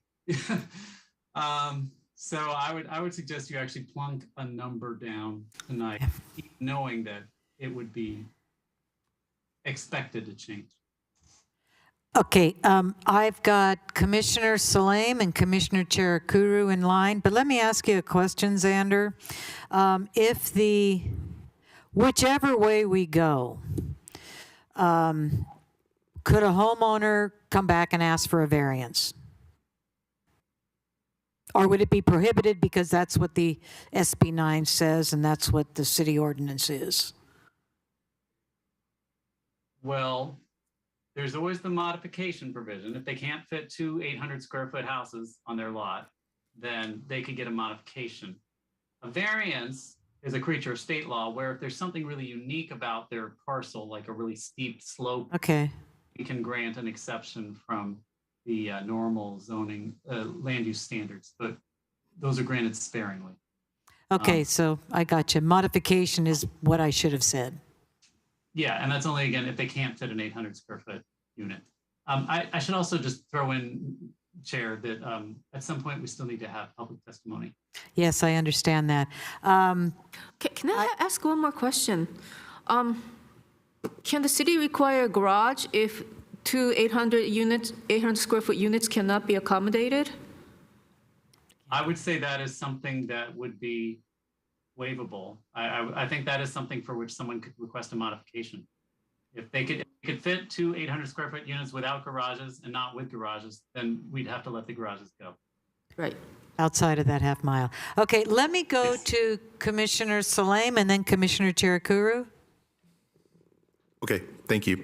So I've been in these kind of situations before for different reasons. The one thing that seems a hope to get us moving is to put a great deal of trust in our planning department and our designers, because it is not unreasonable for us to say we recommend that below a threshold number and leave it as a placeholder, that we recommend the dismissal or the dispensing of covered parking or above a certain threshold number, and that we can trust that that number will be reasonable and will be justifiable in an ordinance based upon raw square footages of different size units fitting on a particular size lot.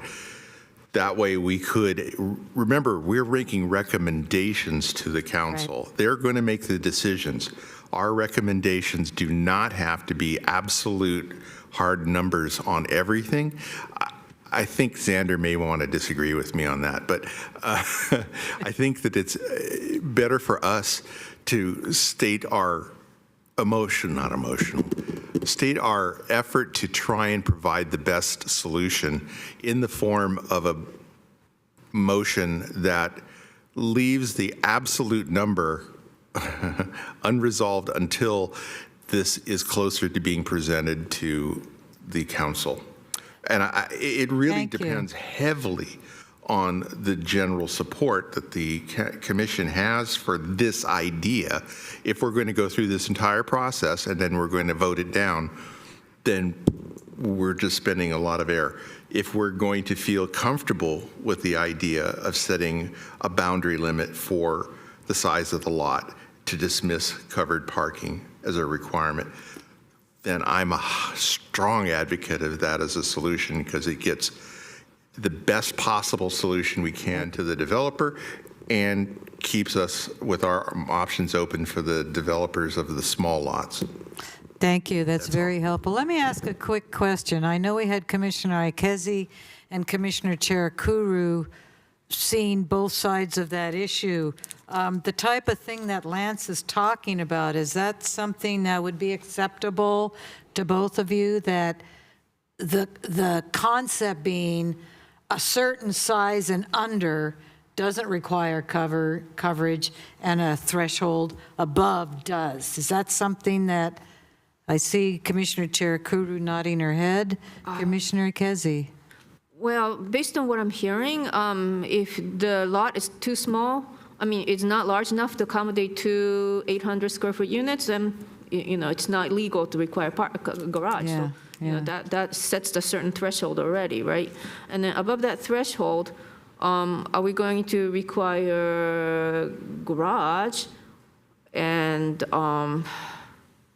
you know, we're talking about smaller and smaller segments of all the single-family homes in our city. Already, this requirement will not apply to half of the city. And then, you know, if the lot is too small for 2 800 units, it's not going to apply to the city. So, you know, it's a tough question. It's becoming less and less. The return we get on this discussion, I feel, is getting smaller and smaller. My personal opinion is uncovered parking is good enough. It's good enough in San Jose. I think it's good enough for our city. So. Well, I don't think any city has had a lot of fun or taken a short amount of time to come up with solutions for SB 9. I'm just glad we're able to have I'm this. saying that San Jose does not require covered parking. Yeah, I understand. Commissioner Cherukuru, and then I think we should go to the public, because there may be some comments out there that help shed some light that we haven't thought about. Commissioner Cherukuru. I was going to suggest going to the public, but if you do, I was suggesting if you want to try going to the public, I think it'll be valuable before I make my comments. Thank you. Then let's go to the public. After the public has their chance to speak, we can always come back to the commissioners for next steps. Elizabeth, do we have anybody in the public who'd like to speak? We do not have any hands raised. We don't have any comments. No comments, no speakers. And what about the folks that are here tonight? Anybody like to speak? Just go ahead and come on up. All right. Oh, hang on, I have to, let's see. Okay, if you can give us your name, your mic should be on. Sure. And My you have name is 2 Vinny minutes. Candido. I've been listening to your discussion, and what it doesn't make sense to me is you're trying to make housing for the public, and the people that have the smaller lots, you're saying we'll give them exception, and the people that have the larger lots, we're not going to give the exception. And it seems to me what you really want to do is to make sure that they all get an incentive to go ahead and have the housing. So I don't really see that there's a strong need to have a parking requirement. The parking requirement is covered, or it's a garage. So uncovered parking or just a top over it doesn't give you much protection anyways. So I don't think your ordinance works anyways. I'm for uncovered parking. Let's make as much housing as possible. Thank you. Thank you. Anyone else? Elizabeth? Okay. Then we could probably entertain a motion to close public. So moved. Okay, moved by Commissioner Kezi, second by Commissioner Cherukuru.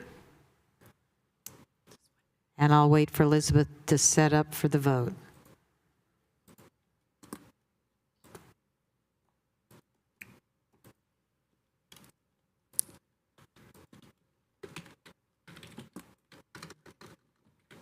I believe we already had a motion and a second. I don't think so. Yeah, the motion, the second is to close public hearing. Right, correct. Just have to get it set up, sorry. That's okay. We're working through the new cyber adventures. Sure. Thank you, Elizabeth. I know you can do 7 things at once, but it just might take a little longer sometimes. It's much appreciated. All right, the motion is to close public hearing. Chair Biagini. Yes. Commissioner Cherukuru. Yes. Commissioner Hero. Yes. Commissioner Wang. Yes. Commissioner Casey. Yes. Commissioner Slane. Yes. Thank you. Motion passes. Okay, and the motion passes. All right, so we're back to commissioners, and I have Commissioner Cherukuru. You're recognized. Thank you. So I'm going to try to get us home. I heard loud and clear the value and or not of covered parking. So I'm going to try a motion here to recommend City Council consider the lot size and house when determining future parking. I will, again, as part of my statement, say that parking has its pros and cons, but for the life of a car, for the safety of the neighborhood, I'm going to reemphasize that we at least consider one covered parking lot based on the lot size. And so I will leave it at lot size rather than the size of house, because people can add. The second is, if I can go there, I would suggest the height of the ordinance be allowed to be 28 feet. And if it is requested to be a variance because of unusual circumstances, then it be reduced to 25 feet. Again, I don't know, Xander, if from the old neighborhood association, if there is a way to carve a certain depth or parcel width and the setback to be the variance for that. And I don't want to say it, but at least from a historic perspective, I'll go there, district. So that's a recommendation if the commission were to allow the 28 feet, because I do not believe that we should limit it to be, if we are so looking at 200 square feet, 1.5 story doesn't cut it. The solar access recommendation to incorporate language that was in staff report, and affordability requirement. I would suggest that the city council adopt a policy that guides affordability before we make it an ordinance requirement. So those are my 4 recommendations. Thank you, Chair. Thank you. And Xander, so would the way to do that start off with to recommend approval of the ordinance to the city council with added language to, and then hitting her 4 points? Yes, Chair, that would be the appropriate framing. That being said, the affordable language will not be a part of this ordinance. It would be a separate ordinance. So therefore, I'd recommend that that be taken as a separate motion and not part of this motion. So perhaps we could just consider those first 3 items, Commissioner Chair Kuru, and do the affordability separately. Okay, do I have a second? I just have a question on that motion. That's a motion of addendums or friendly amendments to the existing zoning motion, correct? So that wasn't a separate, Hey, completely. wait a minute, what's the existing motion? Amend Title 18 zoning to establish SB 9 implementation ordinance. See, that was the fundamental That's item. the agenda item, but boy, Xander, you're going to have to help me out here. I'm looking back on last week's, seems like it, on our last meeting where. Chair Leslie does have her hand up. Maybe she wants to speak on this, if that's okay. Say who? Leslie Xavier, Planning Manager, has her hand up. Leslie, I'm so sorry. Go That's for okay. it. I just wanted to make a point of clarification. Commissioner, in your motion, you said allow a height of 28 feet. Yes. And just to be clear, in our current ordinance for a single-family home, our maximum height is 25 feet. So I just wanted to make sure that you were asking for 28. I'm sorry, could you clarify that our current ordinance for 2 stories is 25 feet? Correct. That is correct. That's interesting. Then I will revert back and allow the 2-story to be. I only was considering some of our historic homes that go definitely up until 28 because of the pitched gable roof. But yes, if our current ordinance is 25 feet, I will keep it there. Thank you for that correction, and I will reverse my motion on that. So Commissioner Cherukuru, are you saying that 25 feet be allowed even within the 15-foot setback in the backyard? Because that's part of the ordinance being proposed. Yes. So you're saying that 25 feet be allowed right up to the 4-foot setback? Okay. Yeah. That's what you're proposing? Unless the solar unless, The solar accessibility. oh, okay.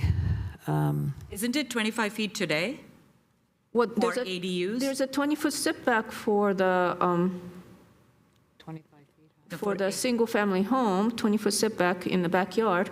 What about for ADUs? Staff? For detached ADUs, I believe it's 5 feet and 16 foot feet height height. limit. Yeah. 16. And you also need detached. planning commission approval ADUs to build a 2-story detached ADU. So, this is a drastic increase in massing from our existing ordinances. And I would say that there will be privacy concern among the neighbors too. Yeah, no, I completely hear Commissioner Akizi's. What is staff recommendation on this? That for the rear 15 feet of the lot, the height not exceed 1 story or 16 feet. Okay. But for the rest of it, you can go up to the 25 feet or 1.5 stories. If there's So, only a lot, you're allowed to do 2 stories. you're only For 4 feet. these SB 9 houses, we're only allowing 1.5 stories, which means your second floor has a slanted roof, basically. You're talking a loft for 1.5 stories. Okay, so whether it's 4 feet under the circumstances or 15 feet, the maximum height right now is 16 feet? Okay, She'd asked staff's recommendation, and yeah, okay. staff's recommendation is in the back 15 feet of the lot. a So- 16 height. So I will keep staff recommendation as my motion for the height. So 16 Okay, feet. so I'd like to make a counter proposal, amendment. I'd like to propose an amendment. I'm sorry to interject. I don't think we've had a second yet, have we? Well, I guess we're thought not- we no, did. Yeah, I thought, no, there's no second. No, Commissioner Lance was just clarifying. Yeah. Okay, I'll second the motion. Okay, thank you. now, feel free to. So, all right, thank you. So, since the staff presented these the issues in 5 questions, I'd like to propose. Okay, hold on.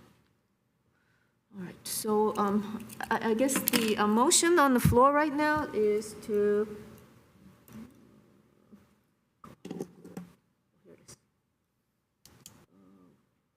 Here it is. Recommend that the City Council adopt the ordinance amending Title 18 zoning to include Chapter 18.13, 2-unit dwelling residential development and urban lot splits with the following changes. That the required parking need not be uncovered. That's issue number 1. Number 2, that the parking spaces in the 20-foot setback in the front yard count toward the parking requirement of 1 unit per dwelling. And number 3, that the 50% of front setback be allowed to allow for hardscaping. And number 4, protect the solar, whatever that provision was. And and then forget about the affordability because that's going to be a separate motion, you said, Xander? Okay, so those are the 4, that's my counter proposal on the. Did you say not be uncovered, which is meaning should be covered? Not require covered parking. Okay, that's what I thought you meant. Yeah, not require covered parking. And that the driveway driveway parking and 20-foot setback count toward the 1 unit per parking requirement outside of a half mile of transit. Allow up to 50% of hardscaping in the front yard or the 20-foot setback, and protect the solar. So I will accept your second and third 50% landscaping and 1 uncovered be, 1 be counted towards the required parking, but I'm not, again, for the uncovered. I would let City Council make that choice. Do you accept that? So in that case, I think we need to vote on this. Yeah. Okay, so you don't accept it. No. Okay. I don't see any other hands up. Then what we would do, and Xander, I know that you'll jump in, we would vote on the amendment first, the IKEZI, and then we would go to Chair Kuru, correct? Correct. Okay, we had a, did you have a? I second. Yeah, I thought you did, okay. So we had a motion and a second from Commissioner IKEZI, and I'm going to give Elizabeth a little bit of time to set up for the vote. I'm not clear. How does that supersede the first motion if both are second? Second. You go to the second. You seconded, right? I seconded yours, but How does you that start motion from the going to? bottom up, is my understanding. No. Right, so there's the motion that Commissioner Chair Kuru made, that is still on the floor. Yes, it is on the floor. He has now made a motion to amend it. So And if Commissioner IKEZI's motion succeeds, then we will simply have a new motion to vote on which is Commissioner Chair Kuru's original motion as amended by Commissioner IKEZI. And I'm sorry, I missed who seconded Commissioner IKEZI's motion. Commissioner Wong. Thank you. But if the amendment is not accepted? If it's not accepted, then it dies and we move to your motion. Right, Xander? If, Yes, Okay. or other amendments can be proposed. okay, stop it. So, as I understand it, the only difference between Commissioner Chericu's motion and my motion is whether to require covered parking. Is that correct? Okay. At this point, yes, because she's accepted the 50-50. Okay, Elizabeth? And the parking spaces in the front 20 feet of the lot. I believe Commissioner Chericu accepted my proposal. Yes, she accepted that too. That as well. Yes, she Okay, did. good. There's just the uncovered parking then. Thank you. Okay. Okay, so this is, Xander, I will need your help eventually when we get this in the minutes. But Commissioner Casey, your motion is to approve staff recommendation with, you have simplify it, Elizabeth? Yeah. The motion is to amend Commissioner Chair Kuru's motion to allow for all parking spaces to be uncovered. Right. That's all you can say. I believe that Commissioner Cherukuru did not say anything about whether to count the parking in the driveway to count toward the requirements, so, but she has accepted my amendment. She's accepted that as a friendly amendment to her motion, and that will Yes. be in the minutes. Thank you. Yeah, so we're just left with not required to be covered. And that would be the amendment to Commissioner Chair Kuru's motion. So we would be voting on Commissioner Ikezi's amendment that we do not require parking to be covered. That's simple. Okay. Okay. So this is written, this will be refined a little bit better, but this is basically what it And is. that's to be clear, that's, Chair Biagini, no. Commissioner Chair Kuru, No. Commissioner Hero, Yes. Commissioner Wang, Yes.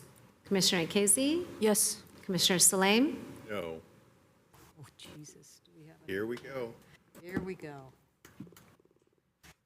So motion dies. The motion dies May I because ask we don't Commissioner have Salim, quorum. I'm not trying to single you out, but earlier you were in support of not requiring covered parking, but now you are. Well, let's go to the next motion by Commissioner Chair Kuru. Recommend to City Council Thank you. the adoption of required covered parking be based on the lot size under SB 9.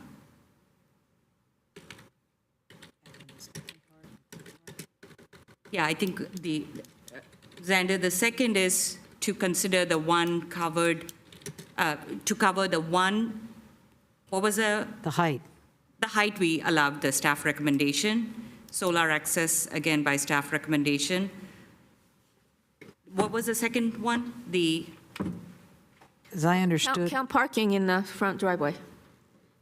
Yeah, we agreed to that. yeah, And covered, count the parking of street parking, one to be, to meet SB 9 requirements. But the question is whether it's covered or uncovered. Yeah. right. But for your motion's purposes, it's that for that one uncovered space, it would be allowed in the front 20 feet of the lot. And also, I believe you agreed that 50% of the front yard would be allowed for hardscape. Yes. I think that covers it. Yeah. Okay. So go ahead and take the vote, Elizabeth, set up for it. I know you've got to write this all out. Xander, what was the third item there? Covered parking will be determined by the lot size, one uncovered space to be in the front 20% of the lot, and the third was? Incorporate the solar access language, and then parking spaces in the front 20 feet of the lot. The uncovered space can be in the front 20 feet of the lot, and then 50% of the front yard to be allowed for hardscape.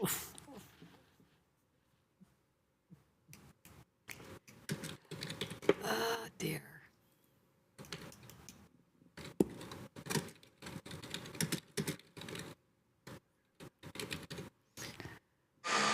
I commend you, Elizabeth, for keeping this all straight. Well, We'll untangle it tomorrow. Xander will help you. so this is to approve staff recommendation 1, correct, with these items? Okay.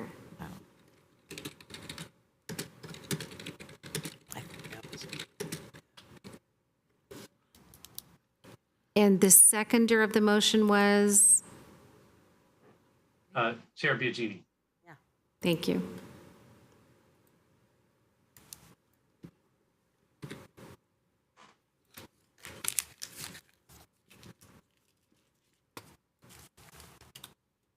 Chair Biagini? There's one part that gives me heartburn, but compromise, I'm going to say yes. Commissioner Cherukuru? Yes. Commissioner Hero? Yes. Commissioner Wang, No, it's hard. No.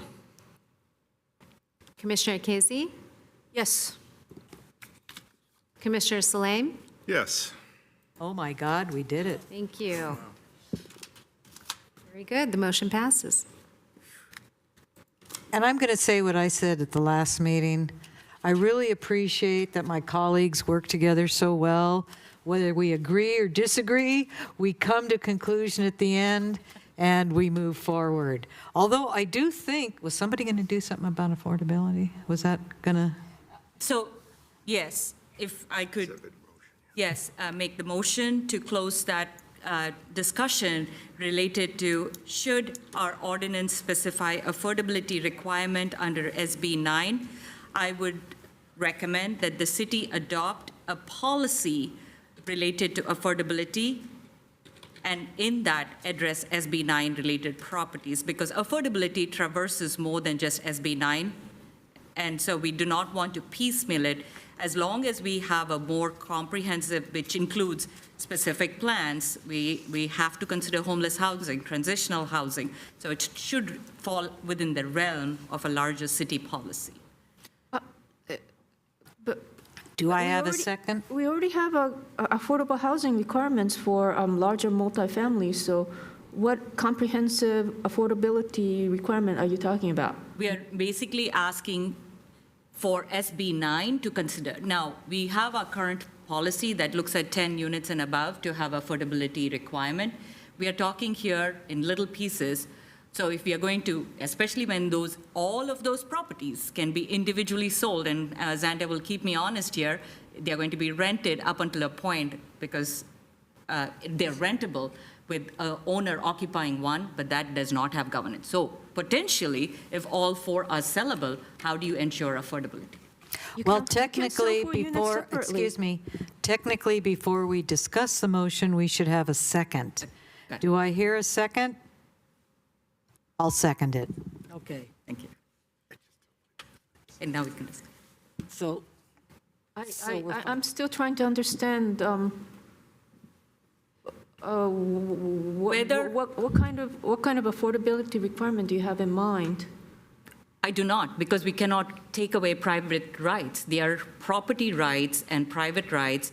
We cannot require an affordability component unless there is a policy that enables something that has incentives to it. We cannot mandate that SB 9 used to say 1 unit or 2 units be of affordable.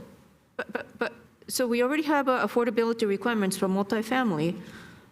So the only remaining question is SB 9. Yeah, so I'm saying fold this into, now that SB 9 has become real, it should go into the policy with what is the incentives. What I'm averse to is saying that SB 9 in the ordinance will require affordability. I think we have Commissioner Salam looking to add comments. I'm just going to make it more confusing. I completely agree with the philosophy behind it. Unfortunately, this might be something that needs to be agendized instead of proposed as a motion because it has a lot of unknown characteristics of what the definition of affordable is to be associated with SB 9. And I'm sure Xander will chime in eloquently on what we can and can't do as a commission legally to bind affordability to SB 9. I think you raise a good point. I thought I saw that the city council was going to take up our recommendation on June 15th. So how does that play into this concern? Xander?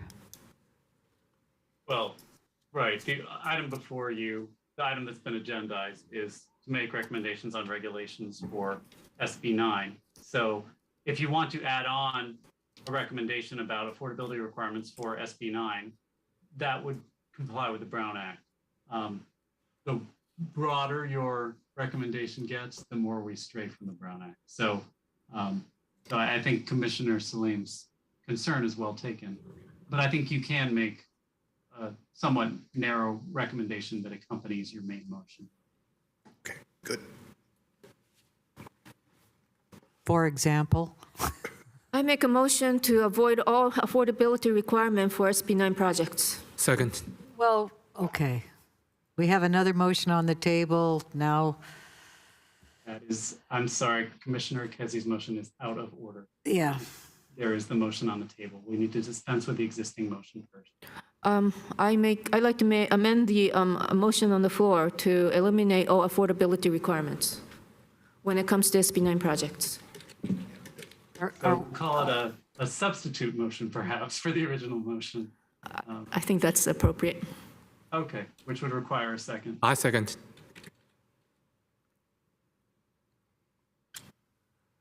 Lance, is your hand still up, or No, I think it's just my, it just, your computer is just being interesting? And the reason is because this is the provision that's used by many cities to discourage housing. It's a naked attempt at subverting SB 9.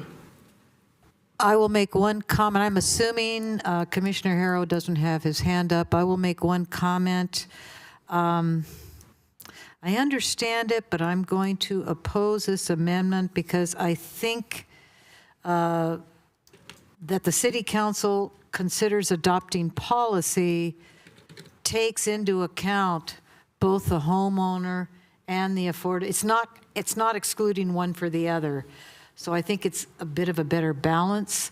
But if the homeowner cannot afford to build because of this requirement, then there's not going to be any housing, which means if there's no housing, there's no affordability. No, I understand that, but that'll be something that the City Council will take into consideration whenever they come up with their, because we don't write it, we just recommend they come up with it.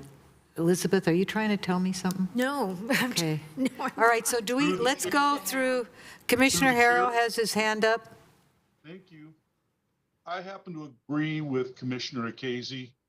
I think that adding an affordable housing component to SB 9 will deter development in that area.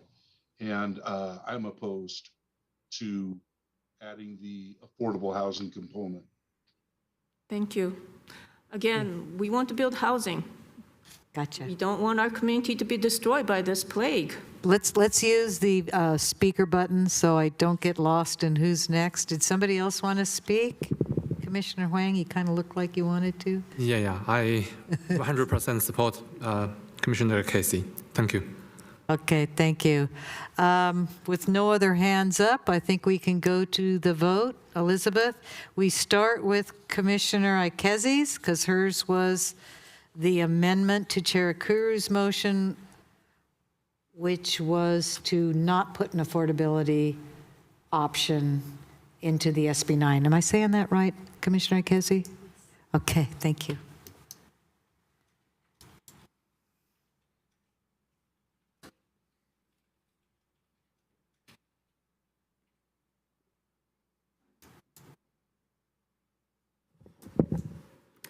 Okay.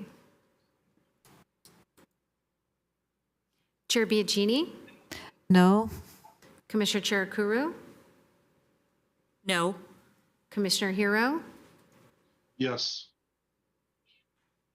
Commissioner Wang, Yes. Commissioner Ikezi, Yes.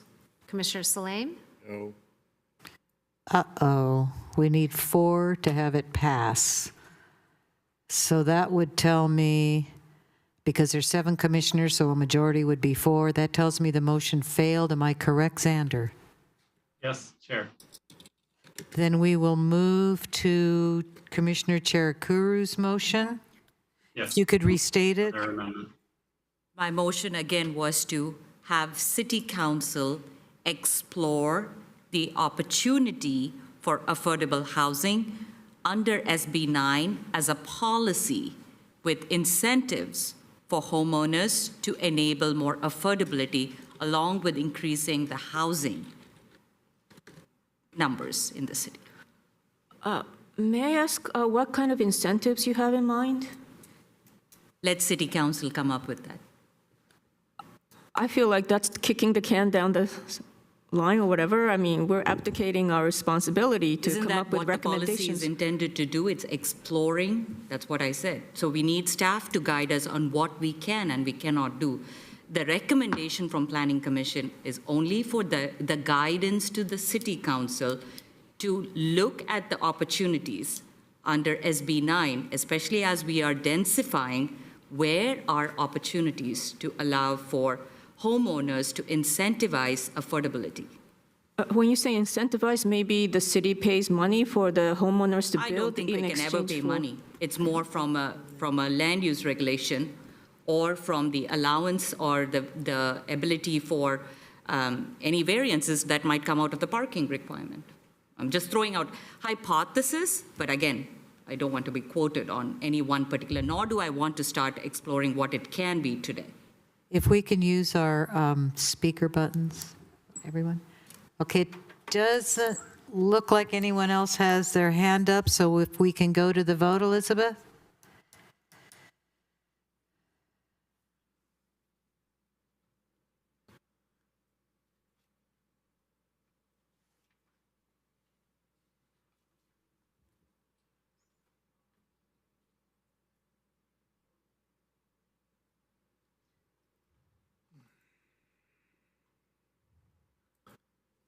Chair Biagini, Yes. Commissioner Cherukuru? Yes. Commissioner Hero? Yes. Commissioner Wang? No. Commissioner Akazi? No. Commissioner Salame? Yes. Thank you. The motion passes. Again, I want to thank my fellow commissioners for getting us through a tough one. I definitely appreciate all the conversation. And hey, who knows, maybe some of the comments we made will help some other cities in whatever their deliberations are. So thank you very much. I don't see anything else under public hearing. So then we can move to reports of commission, board liaison, and committee. Do we have any announcements or other items? I'm hesitating in case apparently staff doesn't. Commissioner Cherukuru? I just want to commemorate that we are back in person, that as we move forward. Yeah. Thank you, Derek. Okay. I just wanted to commemorate that today we are in person. When we have an in-person meeting like this, to me, and I'll just make that as my announcement, that I appreciate the enabling and that we have transcended a 3-year hiatus and a pandemic. But when we are seated in somewhat, for me, it is like we are enabling a democratic process, very different from just virtual.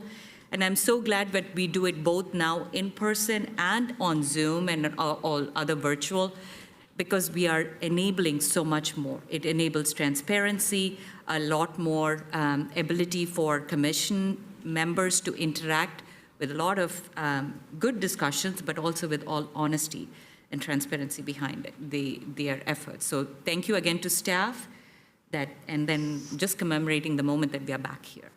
Thank you. Well said. Anything else? Or we will go ahead and move to Commissioner Travel and Training reports and/or request to attend trainings. Do I have any reports on that? I pushed the button. Oh, you pushed the button and it didn't show. Well, wait a minute. Let me see. Okay, I have Lance and Priya. You still have your hand up too? Okay, so I have Lance, Commissioner Salame, followed by Commissioner Cherukuru. Okay, so a number of us attended the national conference, APA, and it was very interesting. It was unfortunately a mix of extremely helpful and put me to sleep kind of sessions. But I think one of the things I took away and was available in other printed form now is the electrification of cities is accelerating really dramatically across the country. California being one of the ones, that's a cute cat. Anyway, California being, of course, a leader in this area, but the key thing was and something I've said before, the adoption of EVs, the adoption of electric appliances, and solar and a number of other green and clean energy is not a linear process. It's an accelerating process. It's not a flat, or it's not an angled curve. It's a curve rising very dramatically. This was shown in other cities, and I've read some in the report where commissions, city councils, cities in general are unfortunately not moving at the same speed. And we're falling behind. Even our city, Santa Clara, may be years behind the curve of what we need to be in order to satisfy the residents' needs for public charging, for solar, for a number of the other standard processes for converting to green energy. And I'm a little worried that our ordinances and our requirements are caught in a much older perspective of what's happening around us, and that we may need to have some more rapid session to ordinance process that does not keep us years behind the curve. One of the other things was the way cities have adopted inclusion and diversity, and it's very impressive to see the movement that a lot of the smaller and more rural cities have taken to bring us together and start to think outside of the traditional sense of what a city division should be, and getting rid of gentrification and getting rid of centralization of so many of the services and commercial and residents, and mixed use is now a big thing. This is something that came up. I don't want to steal all the thunder. I think there were others there that could chime in, but my one point was the electrification. Commissioner And Salem, I see have one questions. quick question. So did they say whether the utilities are keeping up with demand for? Yes, and the way a lot of the utilities are approaching this process is solar farms. They're putting into their unused land. Of course, that's not an option for Santa Clara. We don't have unused land. We don't have big open spaces that can hold solar farms. But the more rural and the edge cities that have less tight boundaries are dramatically increasing their dependence on green. Okay, this is what's being presented now, whether it's a fact that you can just take to the bank and say everything's going this way. I can't say that. But it was a strong agenda within the conference to propose these things. And I Very think we're interesting. headed that way. Thank you. Okay. And before I call on Commissioner Cherukuru, let me just add on that item. What I did do is sign up for something they call Passport. I put it on my own credit card for $180 because I didn't know that was an option. But what it allows for is you can go back to any of the segments that were covered in that particular conference, as well as other topics that come up during the year. And I'm more than happy to share that information with any of my colleagues that would be interested. I would kind of think, do we need to get that? I mean, I'll eat the 180 unless it's approved, and I don't know if that requires a motion. I'm not positive. Xander, do we need to make a motion to approve the expense of $180 for the passport to reimburse Commissioner Biagini? I would make it formal, yes. Okay. I make a motion. I'll second it. Okay. Can we go to the vote? And then we'll go to Commissioner Cherukuru, unless you wanted to talk about this issue. Absolutely. Okay. Why don't you just do voice vote all in favor? Okay. Aye. Aye. Aye. Yes. Aye.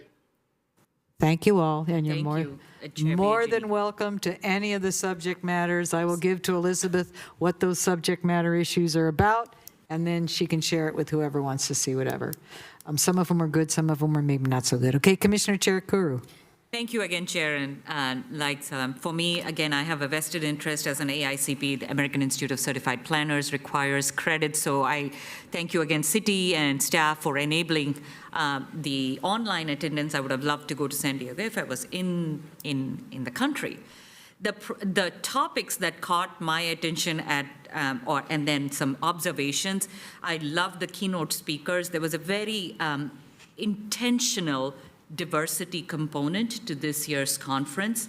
It was very apparent in engaging more specifically in understanding the African American history, the architecture, their contributions, the Black movement, Black Lives Matter movement.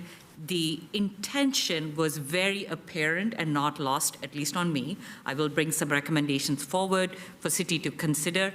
The climate change impacts and action was huge. There was a traversing topic trend related to climate change, climate action impact, and more so, it was also apparent the disparity between the I don't want to say progressive, between states, just between the understanding of how the country is today is, as California is, and we lead a lot of the progressive efforts, is how many states are still averse to even acknowledging that climate change is real. It was pretty apparent with some stats behind it. The other big task or discussion was housing and zoning. Again, a lot of it intentional for inclusive zoning and health equity. So I would highly recommend commission members availing some of those passport slides to drive, because as the year progresses, I would like for the commission to lean into how we enable inclusive zoning with intention and with diversity and climate action as its spine. The other big topics were around transportation infrastructure. Another aspect of regulatory, which again does not affect City of Santa Clara as much, was the FEMA and the WUI, the Wildlife Urban Interface requirements, and some of the zoning challenges, but also efforts by many jurisdictions to prevent wildfires, was a very good topic. It was for the law credit, Xander. It was a good topic because there are, of course, we are pretty shielded, but it is a good insight on just the regulatory requirements for both FEMA and the Wildlife Urban Interface, and what are our efforts to minimize damage. And it's coming, at least in unincorporated counties that are in the WUI, Wildlife Urban Interface lands, it is coming that you may not be able to build what you want. And it is going there because life safety is becoming a prerogative for regulatory agencies. Planning with leveraging technology, as Commissioner Salem alluded to, and then agile planning methods and approaches. Again, a big part of my takeaway was how do we enable more inclusivity in both administration, in our, of course, I'm going to extend and extrapolate how do we make it from a boards and commissions perspective, because it's policy driven. And the Planning Commission of Philadelphia took upon itself to write a statement of inclusion, and the actual verbiage is missing me. I will share it at our next meeting. And I'm hoping that we have our own affirmative statement on how City of Santa Clara should enable inclusivity in all aspects of governance and in our city. That's all I had. Thank you, Chair. Thank you for that comprehensive report, Commissioner Cherakuru. Do we have any requests to attend trainings? I don't think there's any up right now. So we will go ahead and move to Director of Community Development reports, starting with Planning Commission budget update. Can I make a short request before we move on? Yes, you can. Commissioner Salem. We communicate to the facilities person for the chamber that we're moving into summer and it's okay to turn the air conditioning on past 7:30 because it's starting to get hot in here. It's starting to bake. So. Yeah, I will certainly pass that on. Thank you. Okay, good. Thank you. I think that's an excellent suggestion. Oh, I thought it was just our topics. Oh, no. Thank you. All right, so Planning Commission budget update. We are doing the budget update one time a month, and we did present it last meeting, but just for reference, there's approximately $11,000 left in the budget. Fiscal year ends June 30th. New budget begins July 1st. Thank you, Elizabeth. How about upcoming agenda items? I'm going to look towards, I think, Me. Leslie? Yes. Okay. So your next meeting on June 15th, we do have a couple of items coming up for you. One of them being the review of the proposed fiscal year 2022-23 and 2023-24 biennial budget and the general plan conformance for that budget. And then we also have election of the Planning Commission Chair and Vice Chair and Secretary as well. Okay, thank you, Leslie. How about city council actions? And there are no city council actions to report this time. Then I guess this would be that point in the meeting where I look for a motion to Motion to adjourn. adjourn. But I would request that we adjourn to commemorate the recent things we've watched, probably all of us on TV, the horrible massacres both at the Tops grocery store and at that Texas school. Through the chair, Yes. also like to recognize that it was two years ago to the day of George Floyd's murder. And if we could observe a little moment of silence for him. I make a motion to adjourn with 1 minute of silence. And for all those that lost their lives in the recent shootings. And for all those that lost their lives, thank you, Commissioner Charakur. Why don't we take that minute to, for that moment of silence, and then I will get the second on the adjournment. Second.